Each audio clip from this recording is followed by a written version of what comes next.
कार्यक्रम की शुरुआत हाँ, करने जा रहे हैं। आप शुरू कर दीजिए, बोल के एक मिनट, फिर हमसे बाकी हम उसको टेक अप कर लेते हैं।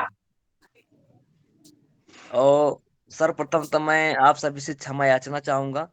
कार्यक्रम विलंब हुआ, टेक्निकल कुछ कमी के चलते। और कार्यक्रम की अब हम आगे शुरुआत कर रहे हैं, वैसे भी हमें 15 मिनट विलंब है। और मैं सबसे विनम्र निवेदन करूंगा कि अपना अपना माइक जो है लोग अनम्यूट मतलब म्यूट कर लें, जिसकी वजह से कार्यक्रम व्यवधान ना पड़े। और या तो फिर मैं एडमिन महोदय से विनम्र निवेदन करूंगा कि सिर्फ स्पीकर के अलावा सारे सभी लोगों का जो माइक म्यूट कर देंगे। आज नया वर्ष 2023 की हार्दिक शुभकामनाएं और बधाई दूंगा मैं सर्वप्रथम। इसी की कड़ी में हम लोग एक सीरीज पिछले वर्ष भी चलाते रहे, कोविड के दौरान बीच में कुछ गैप रहा। अब फिर से एक शुरुआत हम लोग करने जा रहे हैं, खास तौर पे बुंदेलखंड के प्रास्पेक्टिव को देखते हुए कि जो बुंदेलखंड में जो समस्याएं हैं, उस समस्याओं के समाधान स्थानीय स्तर पर क्या हो सकते हैं और संभावनाएं क्या हो सकती हैं। उस विषय को लेकर के आज हम लोग वर्चुअल प्लेटफॉर्म के माध्यम से बैठ रहे हैं। इस वर्चुअल प्लेटफॉर्म में हमारे जो मुख्य वक्ता के रूप में हैं, आदरणीय प्रोफेसर कृपाशंकर तिवारी जी हैं, जो इग्नू के पूर्व निदेशक, क्षेत्रीय निदेशक रहे भोपाल में, भारतीय धरोहर संस्था के निदेशक हैं, मानव अधिकार जो संगठन है उसके चेयरमैन हैं, लोकायुक्त भोपाल मध्य प्रदेश में है।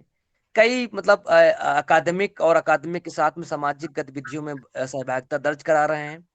मूल रूप से रहने वाले हमीरपुर उत्तर प्रदेश के बुंदेलखंड के पोर्शन के जन्मस्थली है, मतलब कर्म भूमि उनकी मध्य प्रदेश छतरपुर भोपाल रही है। तो मुझे लगता है कि बुंदेलखंड का जो संपूर्ण यूपी का जो उत्तर प्रदेश का जो बुंदेलखंड है और मध्य प्रदेश का जो बुंदेलखंड है, काफी अनुभव रखते हैं। समाज में उनकी सहभागिता भी रहती है। समाज में सहभागिता के साथ ही साथ अकादमिक कई राष्ट्रीय अंतर्राष्ट्रीय शोध पत्रों का लेखन किया है। उसके अलावा जल से संबंधित कई इनके प्रकाशित पुस्तकें भी हैं, जो वाणी प्रकाशन, स्प्रिंगल, कई मतलब अच्छे अच्छे प्रकाशन से बुकें आई हुई हैं, किताबें। तो मैं ऐसे हम लोग आज की वक्ता को हम लोग का सौभाग्य है कि सुनने का अवसर मिलेगा। और संपूर्ण भरपूर मतलब समय है आदरणीय प्रोफेसर कृपा शंकर जी के पास कि इस विषय पर गंभीरता से बात रखें। और हमारे जो श्रोता ऑनलाइन प्लेटफॉर्म के माध्यम से जरूर कम होंगे, लेकिन निश्चित रूप से हम लोग इसकी रिकॉर्डिंग भी करा रहे हैं और एक यूट्यूब चैनल के माध्यम से भी प्रसारित किया जाएगा। उसके अलावा हम लोगों ने ये भी सोचा है कि जो भी स्पीक रखा जाएगा बुंदेलखंड के संदर्भ में, जो भी वेबिनार के माध्यम से हम लोग रखेंगे बैठक या संगोष्ठी टाइप में, उसको हम लोग उसी उन्हीं स्पीकर से रिटर्न फॉर्म में 5,000 3,000 से 5,000 शब्दों में एक लेख, आमंत्रित लेख लेंगे। उस लेख को हम लोग प्रकाशित भी कराने का कार्य करेंगे, ताकि एक संपूर्ण बुंदेलखंड के कंप्लीट अध्ययन की तरीके से एक हम लोग रिटर्न मटेरियल में भी मिल सके। जो साथी हमारे वर्चुअल प्लेटफॉर्म के माध्यम से नहीं जुड़ पा रहे हैं या यूट्यूब चैनल के माध्यम से नहीं देख सुन पाएंगे, तो उनको एक हम किताब के माध्यम से भी लाने का कार्य करेंगे। तो आज 2023 की शुरुआत में हमारे जो मुख्य वक्ता हैं, आदरणीय प्रोफेसर कृपा शंकर जी हैं। उसके बाद 20 मिनट का सेशन सवाल जवाब का होगा। जो जिज्ञासु प्रश्न होंगे उनके जवाब हमारे वक्ता महोदय से मिलेंगे। तो मैं सीधा समय न लेते हुए सीधा मैं आज के जो हमारे मुख्य वक्ता हैं, मैं उनसे विनम्र निवेदन करूंगा कि आप इस विषय पर बात रखें। बहुत बहुत आभार, बहुत बहुत धन्यवाद। बहुत बहुत धन्यवाद आदरणीय श्री राम बाबू जी तिवारी। मंगल भूमि फाउंडेशन के तत्वावधान में आज की ये बहुत ही महत्वपूर्ण विषय पर एक चर्चा आपने जो आयोजित की है, उसके लिए मैं आपका आभारी हूं। आप सभी मित्र जो इस वेबिनार से जुड़े हैं, उन सभी को मैं प्रणाम करता हूं और कैलेंडर वर्ष क्रिश्चियन एरा की 2023 की अनेक अनेक शुभकामनाएं देता हूं। विश्वास है ये वर्ष आपके उत्तम स्वास्थ्य, सुखद जीवन और बहुत सारी उपलब्धियों के साथ आपके जीवन में आएगा। आप स्वस्थ रहें, सुखी रहें, प्रगति करें, आपकी यश कीर्ति बढ़े, यही प्रार्थना है ईश्वर से।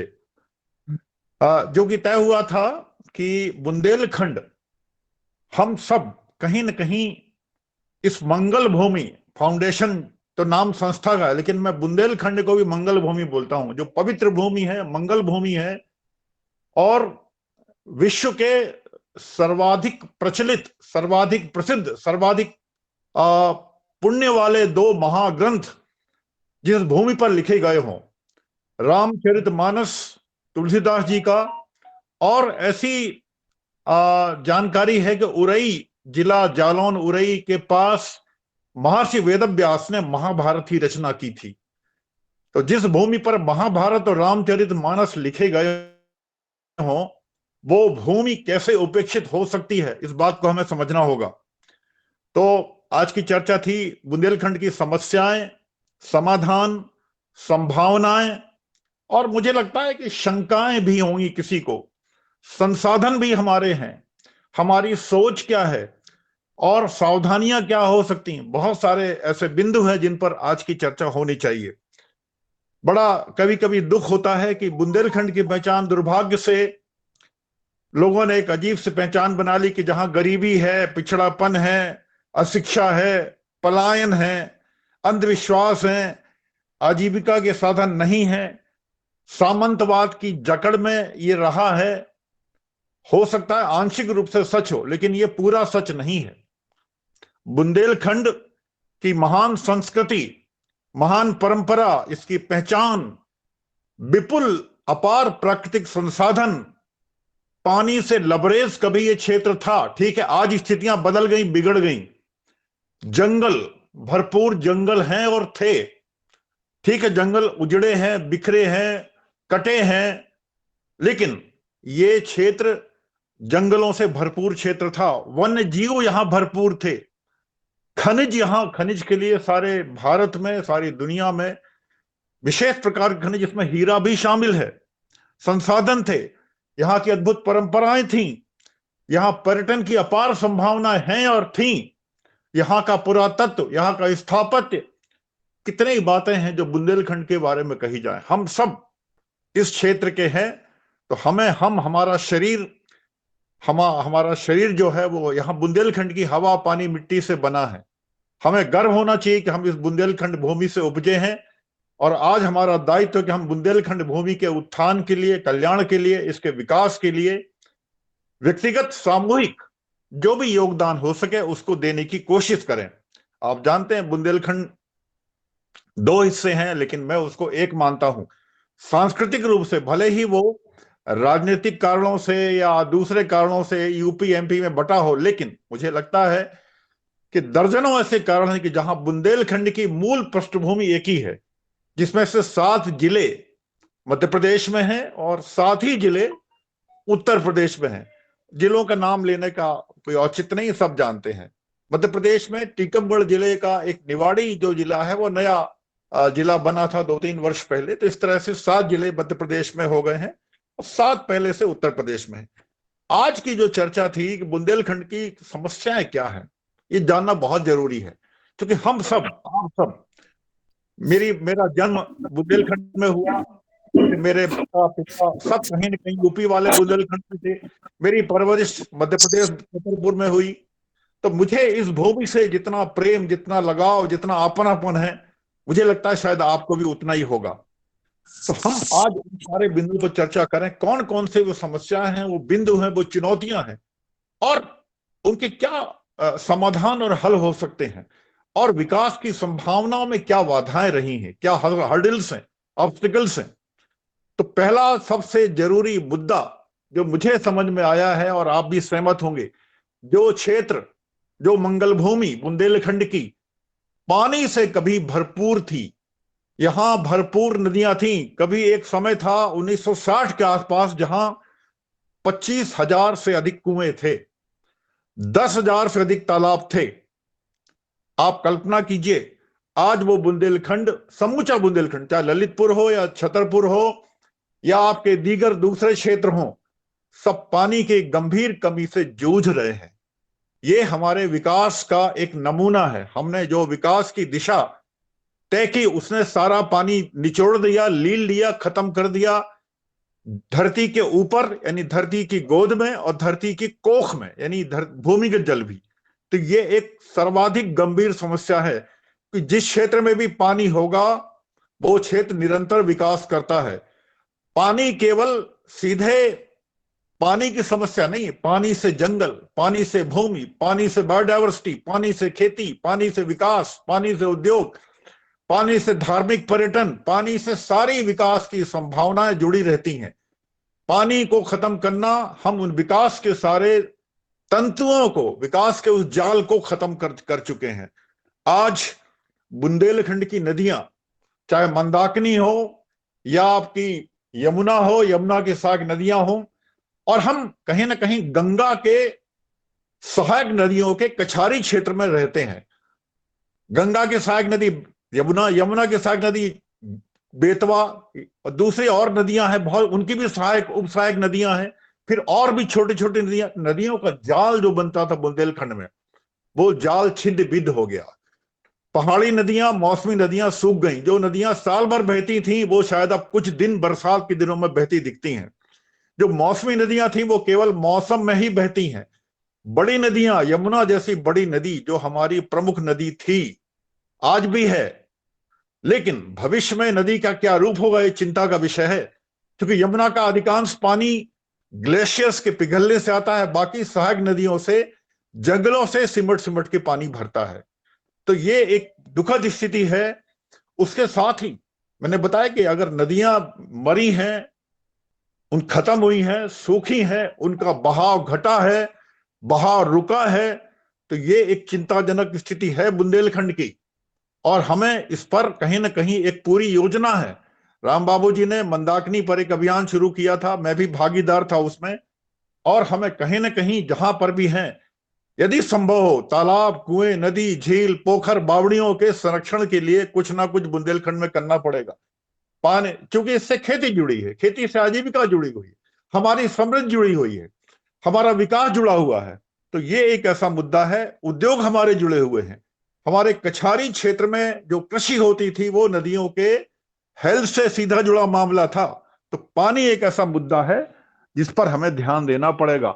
अब क्योंकि पानी के अकेले के बारे में मुझे 4 घंटे चाहिए बोलने के लिए, और हमें 1 घंटे में सारी बात करनी है।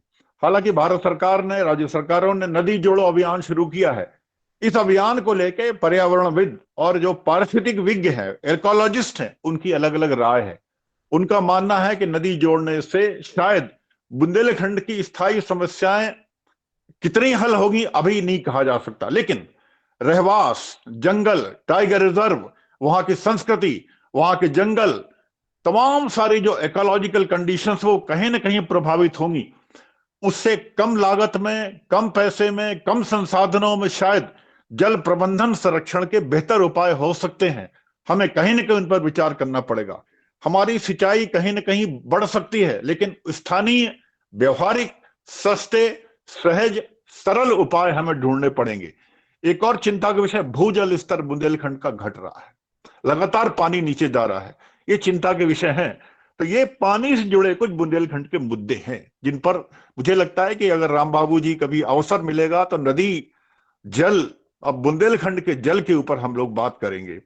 दूसरा जो मुद्दा मुझे लगता है, लैंड डिग्रेडेशन, भूमि का यहां बिगाड़ हुआ। आज 30% जमीन और खासतौर से मिट्टी, 10 से 12 इंच मिट्टी की जो फर्टिलिटी है, उर्वरकता है, उत्पादकता है, वो घटी है। उसमें बहुत सारे तत्व ऐसे घट गए हैं जो उपज के लिए, कृषि के लिए आवश्यक हैं, जैसे ऑर्गेनिक कार्बन है, एसेंशियल एनपीके न्यूट्रिएंट है, माइक्रो न्यूट्रिएंट है। उसका मूल कारण है कि हमने इसकी उर्वरकता को मेंटेन रखने के लिए काम नहीं किए। भूमि विवाद अलग मुद्दा है, लेकिन भूमि की जो प्रोडक्टिविटी है, भूमि का डिग्रेडेशन है, भूमि की सैलिनिटी बढ़ना है, ये बुंदेलखंड में बड़े स्तर पर हुआ है। हमने देखा है कि बंजर जमीनें बढ़ी हैं, अनबुझाऊ जमीनें बढ़ी हैं, टॉप सॉइल कवर खराब हुआ है, जिसमें कि बिना आर्टिफिशियल फर्टिलाइजर्स के उत्पादन नहीं होता। वैसे भी बुंदेलखंड में पहाड़ी, बंजर, लाल मिट्टी वाली जमीनें बहुत हैं जो खेती के लिए उपयुक्त नहीं है। और सबसे बड़ी चीज है, शायद बुंदेलखंड के किसानों ने आधुनिकीकरण का उस ढंग से उपयोग नहीं किया जिसकी अपेक्षा थी। हम ये नहीं कहते कि आधुनिकीकरण नहीं होना चाहिए, होना चाहिए, लेकिन स्थानीय परिस्थितियों में स्थानीय मिट्टी, मौसम, वर्षा, आपदाएं, स्वभाव, संसाधन के हिसाब से हमें मॉडर्नाइजेशन इन एग्रीकल्चर को अडॉप्ट करना चाहिए था। शायद उस लेवल पर हम इसको नहीं कर पाए। तो ये भी एक बिंदु है। आज भी हमारे किसान उसी 100 साल, 200 साल, 1000 साल बारी पारंपरिक कृषि पर आश्रित हैं, निर्भर हैं। तो हमें कहीं ना कहीं वो सारी चीजें देखनी पड़ेंगी जिसकी बहुत बड़ी आवश्यकता है आज के दिन। दूसरी एक और चीज है, हमारे सभी 14 जिलों में, यूपी एमपी में कहीं ना कहीं, देखिए आप ध्यान दें, चाहे झांसी हो, ललितपुर हो, या आपका बांदा हो, या छतरपुर हो, या पन्ना हो, या आपका कोई अन्य जिले हो, हर जिले का कोई ना कोई एक उत्पादन पदार्थ होता था, यानी जो एग्रीकल्चर प्रोड्यूस होता था। फॉरेस्ट प्रोड्यूस की बात नहीं कर रहा हूं, एग्रीकल्चर प्रोड्यूस होते थे। चाहे वो आपके गुरसराय की अदरक हो, या बांदा की धनिया और चावल हो, या आपके हर जिले की कोई ना कोई पहचान थी। लेकिन हमने कभी इन उत्पादों को किसानों के हित में, इनकी प्रोसेसिंग, इनकी मार्केटिंग, और प्रत्येक जिले में किसानों के प्रोत्साहन के लिए इन सारे उत्पादों को बढ़ावा देने की एक व्यवहारिक और एक वैज्ञानिक ढंग से कोशिश नहीं की। मुझे लगता है आज बहुत बड़ी जरूरत है बुंदेलखंड के विकास के लिए। जो संभावनाओं की बात की है, प्रत्येक जिले में संभावना है, इसमें हम समृद्धि को आगे बढ़ा सकते हैं किसानों की। उस जिले की जो जीडीपी है या वहां की समृद्धि है आय की दृष्टि से, किसानों की आय, आपको ताज्जुब होगा, बुंदेलखंड में 6-6.5 हजार रुपए प्रति माह है। आप कल्पना कीजिए 5, 6, 8, 10 आदमी के परिवार में 6.5 हजार प्रति माह की आय का क्या मतलब होता है। लेकिन यदि उन उत्पादों का, जैसे सब्जियां हैं, फल हैं, अनाज हैं, दालें हैं, तेल के बीज हैं, इन सब के फूड प्रोसेसिंग से और वैल्यू एडिशन से, यानी मूल्य संवर्धन से, इनकी प्रोसेसिंग से, चाहे कोऑपरेटिव माध्यम से हो या दूसरे माध्यमों से बढ़ाकर हम एक बहुत बड़ी पहल कर सकते हैं, जिसकी संभावनाएं अपार हैं। आगे आते हैं एक बिंदु पर, एक जो अक्सर बात आती है कि हम गरीब हैं, बुंदेलखंड गरीब है। निश्चित रूप से जब ये हमारी खेती नहीं होगी, बंजर जमीनें होंगी, उद्योग नहीं होंगे, आय के साधन नहीं होंगे, तो गरीबी स्वाभाविक है। और गरीबी कहीं ना कहीं, अशिक्षा भी एक बहुत बड़ा कारण है। बुंदेलखंड में शिक्षण व्यवस्थाएं शायद वो रूप, वो आयाम, वो आकार नहीं ले पाई जिसकी बुंदेलखंड की 3-3.5 करोड़ आबादी को आवश्यकता थी। तो आज जरूरत है एक अच्छी शिक्षा व्यवस्था की। शिक्षा अच्छी होगी, स्वाभाविक है लोग जागरूक होंगे, जागरूक होंगे तो आय के साधन खोजेंगे, खेती किसानी इंप्रूव होगी, गरीबी हटेगी, अंधविश्वास दूर होंगे, अंधविश्वास की गहरी जो जड़ें हैं वो टूटेंगी, खत्म होगी। तो ये कुछ बिंदु है जिन पर भी हमें ध्यान देना पड़ेगा। लेकिन उसके लिए बहुत जरूरी है, बुंदेलखंड में प्राथमिक और मिडिल स्तर की शिक्षा की गुणवत्ता को लेकर कोई कभी गंभीर प्रयास नहीं हुए। मैंने यूपी एमपी के सभी 14 जिले, गांव गांव, लगभग गांव गांव देखे हैं, घूमा हूं। मुझे बहुत दुख है कि स्कूली और मतलब प्राथमिक और माध्यमिक, यहां तक कि हायर सेकेंडरी लेवल की शिक्षा में भी गुणवत्ता की बहुत बड़ी कमी है। 8वीं क्लास का एक विद्यार्थी तीसरी चौथी क्लास की गणित नहीं लगा सकता। अंग्रेजी की स्थिति इतनी दयनीय है जिसके बारे में मुझे लगता है आप हमारे विद्वान साथी इस बात को अच्छी तरह समझते हैं। तो हमें कहीं ना कहीं निगरानी स्तर पर गुणवत्ता वृद्धि के लिए स्थानीय स्तर पर हमारे गांव के लोगों को, पंचायतों को, ग्राम समाज को, स्थानीय बुद्धिजीवियों को, पत्रकारों को, जागरूक व्यक्तियों को गुणवत्ता नियंत्रण के लिए सरकारों को, व्यवस्थाओं को, स्कूल और जो शिक्षा के जुड़े हुए लोग हैं उनको कहीं ना कहीं निगरानी स्तर पर इसको देखना पड़ेगा। और सबसे बड़ी चीज है, व्यवसायीकरण भी हुआ है। एक मशरूमिंग हुई है संस्थाओं की, जो केवल पैसा कमाने का जरिया बन रही शिक्षण संस्थाएं। मुझे लगता है ये एक बहुत बड़ा एक अन्याय हुआ है कि शिक्षा में व्यवसायीकरण भी हुआ, वो भी एक न्याय के साथ नहीं हुआ। और सबसे बड़ी चीज है कि व्यवस्थाओं का जो रवैया है, जो निगरानी नियामक संस्थाएं हैं, उनका रवैया भी तटस्थ रहा। उन्होंने कभी गंभीरता से प्रयास नहीं कि स्कूल शिक्षा को हम या शिक्षा व्यवस्था को हम दुरुस्त करें। उसके अलावा हायर एजुकेशन में भी पूरे यूपी एमपी मिला के 3-4 यूनिवर्सिटी हैं। झांसी बुंदेलखंड यूनिवर्सिटी, छतरपुर बुंदेलखंड यूनिवर्सिटी, सागर केंद्रीय विश्वविद्यालय, 1-2 और विश्वविद्यालय हैं, चित्रकूट का ग्रामोदय विश्वविद्यालय। लेकिन मुझे लगता है कि 3.5-4 करोड़ आबादी के लिए ये 2-3 विश्वविद्यालय, जहां पर इनरोलमेंट मुझे लगता है 8-10 लाख से ज्यादा नहीं है। आबादी 3 करोड़ है।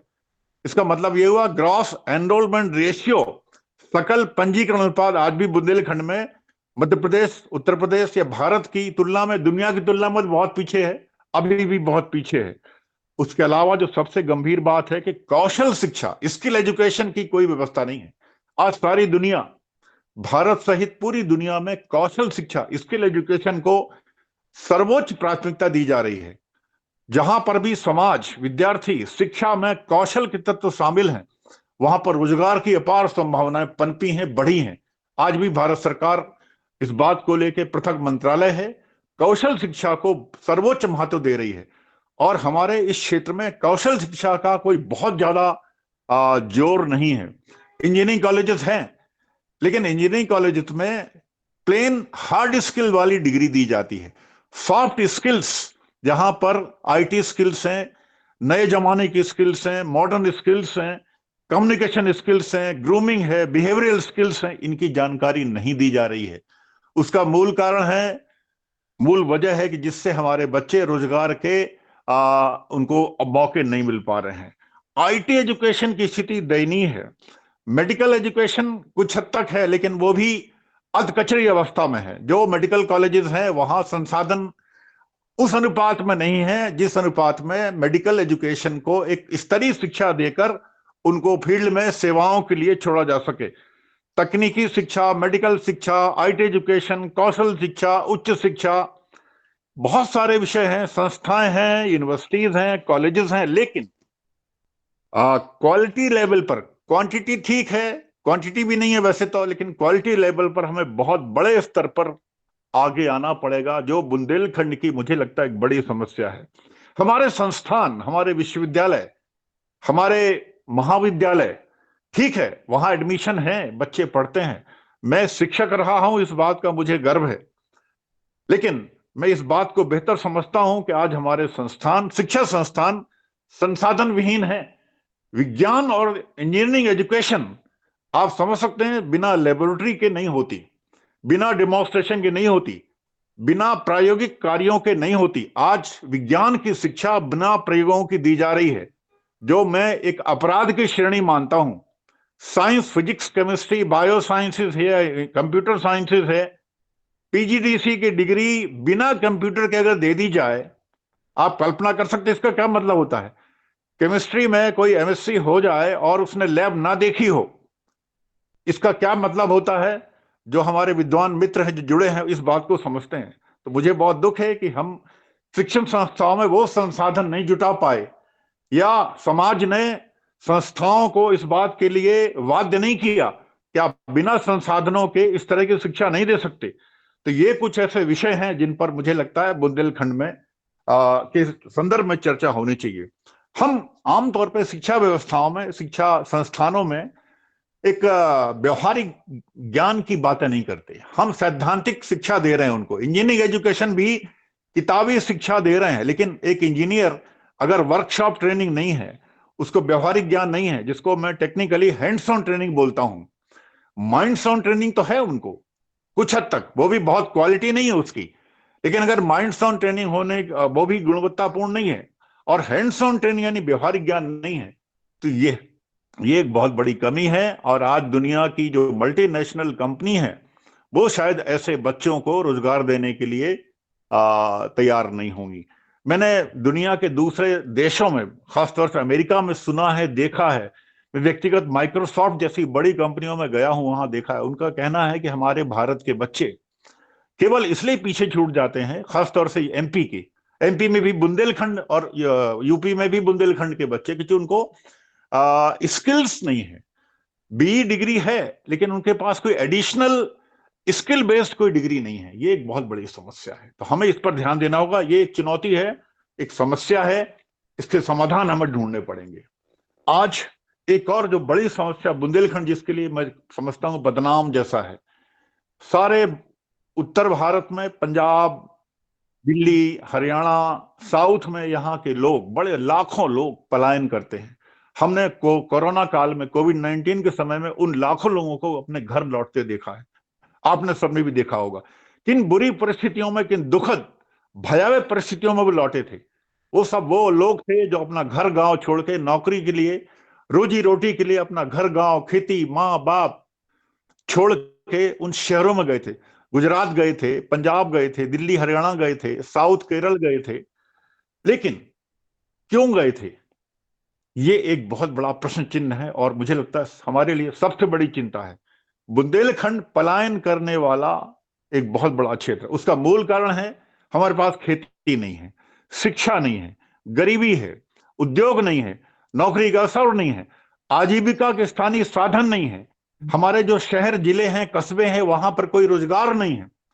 मजबूरी में ये लोग लाखों की संख्या में भारत के संपन्न क्षेत्रों में, हम गरीब, अगर गरीबी का मापदंड ये है जहां पर रोजगार के साधन नहीं, गरीबी बोलेंगे, तो वो जाते हैं। हमें इस दाग को हटाना पड़ेगा, हमें पलायन रोकना पड़ेगा। और पलायन रोकने का एक ही तरीका है कि हम अपनी कृषि व्यवस्थाओं को सुधारें, गांव स्तर से पलायन ना हो, गांव में वो सारी व्यवस्थाएं हों कि लोग पलायन करने से बचें, पलायन ना करें। हमारे शहरों में, कस्बों में, जिलों में वो व्यवस्थाएं हों, स्थानीय रोजगार हों, कृषि के वैकल्पिक रोजगार वहां पर उपलब्ध किए जा सकें। तो ये एक पलायन को लेकर चिंता है, समस्या है।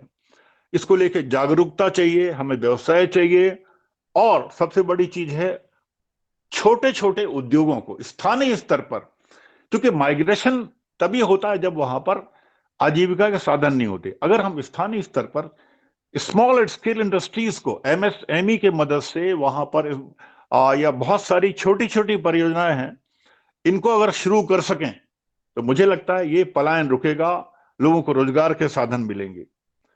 स्थानीय संसाधन हमारे बहुत हैं। आप बुंदेलखंड के बारे में, मुझे गर्व है, आपको भी गर्व होना चाहिए। ये बुंदेलखंड क्षेत्र स्थानीय संसाधनों से भरपूर है। खनिज की बात लें, इतना खनिज है यहाँ पर कि लाखों लोग यहाँ से खनिज को लूट लूट कर बाहर ले जा रहे हैं। तो खनिज तो बाहर के लोग आते हैं बुंदेलखंड में और यहाँ लूटते हैं, लेकिन दुर्भाग्य की बात है कि स्थानीय हमारा जो युवक है, युवती है, लोग हैं, किसान हैं, गांव वाले हैं, उनको कोई ना रोजगार है ना कोई लाभ है। उनको भोले भाले लोगों को बहका के वो संसाधनों का शोषण होता है, उसका दोहन होता है, लोग अरबों कमा के बाहर जा रहे हैं।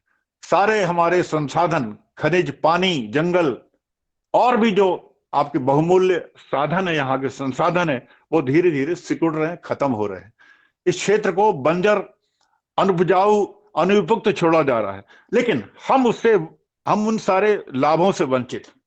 तो ये एक बड़ी समस्या जिस पर मुझे लगता है मैं आपको केवल जानकारी देना चाहता था।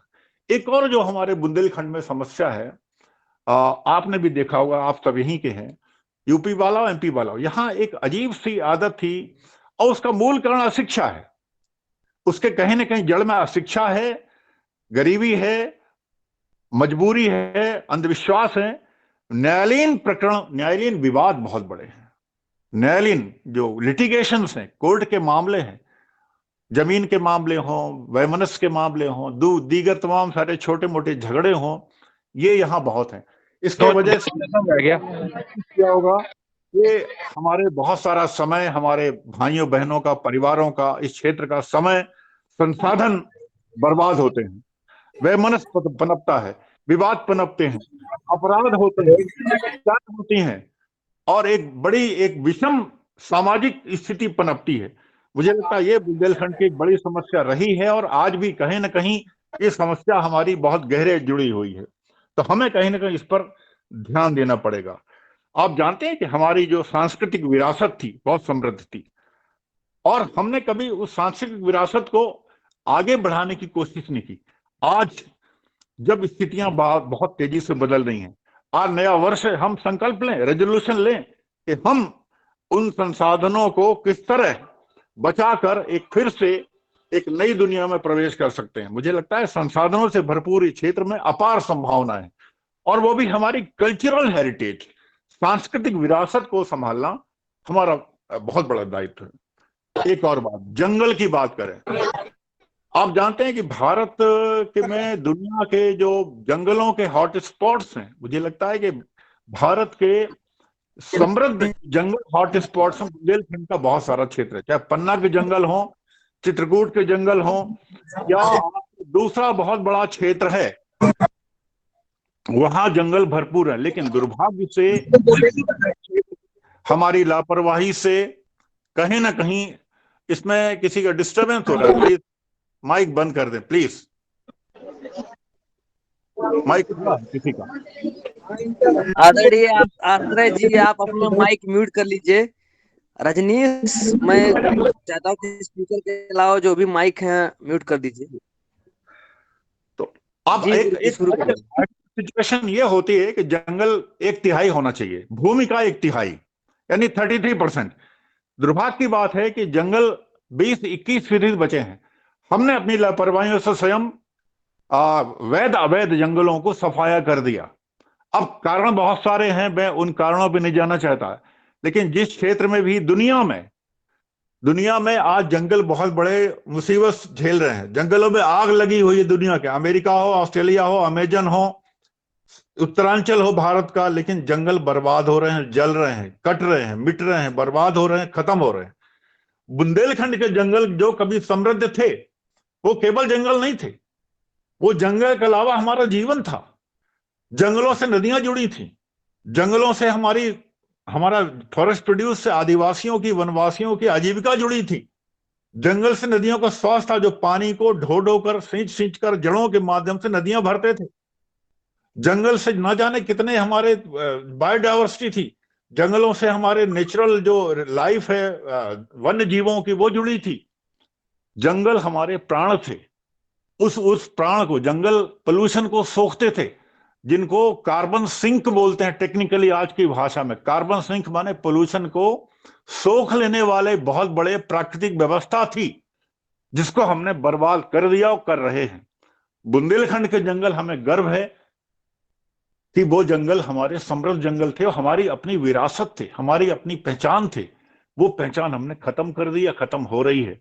इस बात को जरूर समझें कि जंगलों का संरक्षण भी बुंदेलखंड के अस्तित्व के लिए बहुत जरूरी है। हालांकि पूरे भारत के लिए, पूरे दुनिया के लिए है, लेकिन चूंकि हम आज बुंदेलखंड की बात कर रहे हैं, यहां आप देखें, आप जहां हैं, आप जंगलों का स्टेटस देखें कि जंगल किस हद तक वहां पर कटे हैं, बर्बाद हुए हैं, खत्म हुए हैं। तो ये एक महत्वपूर्ण बिंदु है। एक और से जुड़ा हुआ मामला है रिच बायोडाइवर्सिटी। हमारी जंगलों से जुड़ी हुई या अन्यथा पानी के जो वाटर बॉडीज थी, नदियां, तालाब थे, उनमें बायोडाइवर्सिटी थी, जिसको एक्वेटिक बायोडाइवर्सिटी बोलते हैं। जलीय जनजीवन था। टेरेस्ट्रियल यानी थलीय जन, वो था, बायोडाइवर्सिटी थी। जंगलों में न जाने कितने कीट पतंगे से लेके और टाइगर तक वहां रहते थे।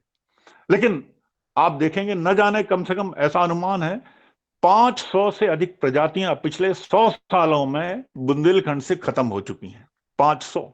इसमें कीट पतंगे हैं, बहुत सारी घासें हैं, बहुत सारे छोटे हर्ब्स हैं, और इसका सीधा असर हमारे इकोसिस्टम पर पड़ता है।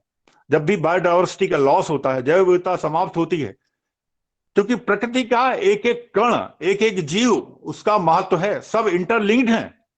आप ये ना समझें कि चींटी का कोई महत्व नहीं, तितली का महत्व नहीं है, कीट पतंगे का महत्व नहीं है, मच्छर का महत्व नहीं है। हर का महत्व है, लेकिन मेढकों का महत्व नहीं है, सांपों का महत्व नहीं। हर जीव का, हर पेड़ पौधे का इकोसिस्टम में कोई ना कोई इंपॉर्टेंट, प्रकृति ने जो बनाया है उसका मतलब है। और हमारी कारगुजारियों से, हमारे डेवलपमेंट प्रोसेस से वो सारी व्यवस्थाएं बिखरी हैं। बायोडाइवर्सिटी का बड़ा भयानक लॉस हुआ है। इसी बीच में एक और नई चीज पनपी है भी पिछले 50 वर्षों में, माइनिंग, खनन। खनन ने इस क्षेत्र को इस कदर बर्बाद किया है, जो एक बहुत बड़ी चिंता का आकार ले रहा है। आप देखिए, महोबा जिले में कबरई, चित्रकूट के भरतपुर के आसपास, भरतकूप के आसपास बहुत बड़ा क्षेत्र, झांसी के रास्ते में आप देख सकते हैं, निवाड़ी मोड़ से लेके और ओरछा मंदिर, भगवान राम राजा के मोड़, या और भी मैंने 2-3-4 क्षेत्र देखे हैं जहां पर न जाने कितने बड़े, और अंदरूनी इलाकों में जहां पर मुख्य मार्ग नहीं है, अंदर के मार्गों पर माइनिंग जिस स्तर पर हो रही है, तो माइनिंग से देखिए, एक तो वहां के खनिज हमेशा हमेशा हमेशा के लिए समाप्त हो गए, जो प्रकृति ने लाखों वर्षों में बनाए थे, लाखों वर्षों में, जिनको हम कुछ 100-50 वर्षों में हमेशा के लिए खत्म कर देंगे, जिसकी भरपाई कभी नहीं होगी, कभी नहीं होगी, कभी नहीं होगी। हीरा, हीरा ठीक है, हीरा खनन उसके बारे में एक राजनीतिक मुद्दा है जिसके बारे में कोई कमेंट नहीं करना चाहता, लेकिन ये हमारी बुंदेलखंड की एक बहुत बड़ी उपलब्धि थी। पन्ना में या इधर हीरापुर के पास हीरे हीरे निकलते थे, तो ये एक ऐसा पक्ष था जिसके बारे में मुझे लगता है कि हमें चर्चा करनी चाहिए। तो ये माइनिंग एक बहुत बड़ा इश्यू है। अच्छा, माइनिंग का आपने खदानें तो खाली कर दी, उनको भरा नहीं, खाली खदानें पड़ी हैं, भाए भाए हो रहा है। स्थानीय आबादी पोल्यूशन के भयानक दौर से गुजर रही है।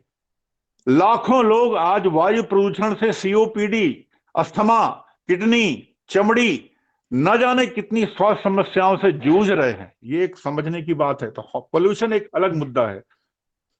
हाँ, तो ये आप इस बात को समझें। उसके अलावा जो हेल्थ प्रॉब्लम जो पनप रही हैं, उसकी स्थिति लगातार बिगड़ी है। और इसके अलावा पिछड़ेपन की वजह से जो रूरल हेल्थ हमारी बुंदेलखंड की ग्रामीण स्वास्थ्य व्यवस्थाएं हैं, उसके कुछ मानक हैं, जैसे MMR, mother mortality rate, infant mortality rate, यानी बच्चों की मृत्यु दर, मातृ मृत्यु दर, शिशुओं की मृत्यु दर। ये दर हमारे ख्याल से भारतवर्ष में और शायद मध्य प्रदेश में बुंदेलखंड में सर्वाधिक। उसका मूल कारण शिक्षा है। स्वास्थ्य, ग्रामीण स्वास्थ्य नेटवर्क में कहीं ना कहीं एक बहुत बड़ी कमी है, बहुत बड़ी जो एक वैक्यूम है, वो एक चिंता का विषय है। आज भी 2023 के पहले दिन आपसे बात करते हुए मुझे बहुत दुख है इस बात का कि आज भी हम बुंदेलखंड के ग्रामीण हेल्थ नेटवर्क को वो आकार, वो दिशा, वो डायमेंशन, वो ऊंचाई, वो जरूरतों के अनुरूप उसको एक आकार प्रकार नहीं दे पाए। और आज स्थितियां ग्रामीण स्वास्थ्य को लेकर बहुत बदतर है। आज डॉक्टर और जनता के बीच में जो अनुपात 1:1000 होना चाहिए, वो नहीं है। 1000 व्यक्तियों के बीच में एक डॉक्टर होना चाहिए। हमारे यहाँ 8, 9, 10 हजार के बीच में शायद एक डॉक्टर है, और वो भी शायद बहुत सारे डॉक्टर ट्रेन नहीं है। एमबीबीएस डॉक्टर की बात करें तो और भी स्थिति बदतर होगी। तो ये 3-3.5 करोड़ आबादी में डॉक्टरों की संख्या मुझे एग्जैक्ट नहीं मालूम, लेकिन ये अनुपात बहुत ज्यादा, अंतर बहुत ज्यादा है। तो ये एक चिंता का विषय है। गांव का ढांचा जो बुंदेलखंड में आज से 100 वर्ष पहले था, उससे नीचे ही गया है। वो ग्रामीण विकास की तमाम सारी अनंत संभावनाएं थी, ग्राम विकसित होते, ग्राम बेहतर होते, वो शायद आज वो रूप नहीं ले पाए। तो ये एक चिंता का विषय है। हमारा ट्राइबल डेवलपमेंट, जनजातीय विकास की जो संभावनाएं थी, हमारे बुंदेलखंड में बहुत सारे क्षेत्र वनवासी भाई बंधु रहते हैं। वनवासी भाई बंधुओं के भारत सरकार की, राज्य सरकारों की अनेक योजनाएं हैं, लेकिन मुझे लगता है कि योजनाओं का शायद वो हमारे वनवासी भाई वो लाभ नहीं ले पाए, उनके जीवन में कोई बहुत बड़े परिवर्तन नहीं दिखे। तो जनजातीय विकास भी एक बहुत बड़ा मुद्दा है। गांव की आजीविका को लेकर हमने कोई गंभीर प्रयास नहीं किए। ग्रामीण परंपराएं थी हमारी, गांव की, हमारे बुंदेलखंड की बड़ी अद्भुत परंपराएं थी। आप जो बुंदेलखंड के, आप जानते हैं कि हमारी परंपराएं कितनी कितनी अच्छी परंपराएं थी, कितनी महान थी। ग्रामीण कौशल था, हमारी रूरल स्किल्स थी, ग्रामीण कौशल। मैं आईटी कौशल की बात नहीं कर रहा हूं, मैं ग्रामीण, भारतीय ग्रामीण कौशल की बात कर रहा हूं, हुनर की बात कर रहा हूं। हमारे बुंदेलखंड की दर्जनों ऐसी ग्रामीण कौशल परंपराएं थीं जो एक आजीविका का, आय का साधन थे, लेकिन कभी हमने उन पर ध्यान नहीं दिया। आज आवश्यकता है कि हम सभी 14 जिलों में उन ग्रामीण कौशल, ग्रामीण उत्पाद, ग्रामीण स्थानीय कृषि उत्पाद, ग्रामीण फॉरेस्ट प्रोड्यूस के साधनों को, एक वनोपज की जैसे बात की, उसको एक नई दिशा देके उस क्षेत्र के, उस जिले के, उस गांव के, उस अंचल के ग्रामीणों के, वहां के रहवासियों के जीवन में एक बदलाव की नई दिशा दे सकते हैं। तो ये एक बहुत बड़ी जरूरत है बुंदेलखंड की, जो कहीं ना कहीं समझना पड़ेगा। क्योंकि आज की चर्चा हम केवल एक प्रारंभिक चर्चा के तौर पर कर रहे हैं, तो इसमें वो सारे बिंदु मैं आपके सामने लाने की कोशिश कर रहा हूं जो बुंदेलखंड से जुड़े बिंदु हैं। रोड नेटवर्क निश्चित रूप से बेहतर हुआ है, इसमें कोई दो राय नहीं। इस बात के लिए भारत सरकार, राज्य सरकारें बधाई की पात्र हैं कि रोड बेहतर, लेकिन ये रोड नेटवर्क अभी मुख्य मार्गों तक है। बहुत सारे गांव हमारे बुंदेलखंड में ऐसे हैं जहां पर रोड नहीं है। रोड ना होने का मतलब है कि बहुत सारी ऐसी विषम परिस्थितियां होती हैं प्रसव के दौरान, या बीमारी के दौरान, या बरसात के दौरान, जहां पर आवागमन अवरुद्ध होता है। तो ये भी एक ऐसा बिंदु है जहां पर हमें ध्यान देना पड़ेगा। संचार व्यवस्थाएं भी अभी हो सकता है 5G नेटवर्क के बाद, लेकिन इसमें समय लगेगा। बुंदेलखंड के उन क्षेत्रों तक 5G नेटवर्क कब पहुंचेगा नहीं मालूम, लेकिन फिर भी इस पर भी काम करने की आवश्यकता है। शासकीय योजनाएं बहुत सारी हैं, लेकिन हमारे गांव के लोग नहीं जानते, उन्हें नहीं मालूम कि शासकीय योजनाओं का वो पूरा लाभ कैसे ले सके। हमारी पंचायत व्यवस्था, शायद ये पंचायत में जो सरपंच है या प्रधान है, यूपी के MP के सरपंच हैं, या जो पंचायत प्रणाली है, इतना मजबूत नेटवर्क नहीं है कि गांव का विकास गांव के लोगों की आवश्यकता के अनुरूप कर सकें। इसलिए सरकारी योजनाओं का भरपूर लाभ आज भी उनको नहीं मिल पाता, वो उनसे वंचित हैं। जनप्रतिनिधि हमारे जो सम्मानीय जनप्रतिनिधि सभी स्तर के, माननीय जो लोकसभा के सांसद हैं, विधानसभा के सांसद हैं, या जो और पंचायत विभाग, वो आज भी उतने सकारात्मक नहीं है। उनका रवैया आज भी तटस्थ है मुझे लगता है, और उतने प्रोएक्टिव नहीं है जितना इस बुंदेलखंड के विकास के लिए उनको सजग और प्रोएक्टिव होना चाहिए। इस चर्चा के माध्यम से, आपके माध्यम से उनसे हाथ जोड़ के विनती है कि थोड़ा अगर वो सतर्क हैं, सक्रिय हैं, सजग हैं, और वो बुंदेलखंड की समस्याओं का अध्ययन कर सकें अपने जिलेवार या अपने क्षेत्रवार, अपने पंचायतवार, अपने विधानसभावार, अपने लोकसभावार, तो मुझे लगता है बहुत बड़ा वो ऋण चुका सकेंगे। और ये माननीय जनप्रतिनिधियों की बहुत बड़ा दायित्व है। ये उनके लिए भी सुखद है, उनके भविष्य के लिए सुखद है, और बुंदेलखंड के विकास के लिए भी आवश्यक है। उनका तटस्थ रवैया इस क्षेत्र को काफी पीछे जाके छोड़ चुका है। ये समय है 2023 के पहले दिन हम सब उनके सहित संकल्प लें कि इस क्षेत्र के विकास के लिए योजनाएं बनाएं, अध्ययन करें, क्षेत्रों का दौरा करें, लोगों से बात करें, और उन समस्याओं को जानें, समझें, उनके एक व्यवहारिक उपाय ढूंढने की कोशिश करें। ये आज की आवश्यकता है। किसानों को सुविधाएं क्या दे सकते हैं, क्योंकि आज भी बुंदेलखंड मुझे लगता है कृषि आधारित है। हालांकि वैसे तो भारत ही है, लेकिन हमें लगता है कि हमारा बहुत बड़ा क्षेत्र जो बुंदेलखंड का किसानों पर बहुत निर्भर है, कृषि पर निर्भर है। लेकिन किसानों को सुविधाएं क्या दे रहे हैं, ये जानना जरूरी है। सरकारी स्तर पर, पंचायत स्तर पर, सामाजिक स्तर पर, सामूहिक स्तर पर, व्यवहारिक स्तर पर क्या सुविधाएं हैं। तो ये खेती को लेके, आजीविका को लेके, सुविधाओं को लेके, स्वास्थ्य को लेके, शिक्षा को लेके, कोऑपरेटिव को लेके बहुत सारी योजनाएं हैं।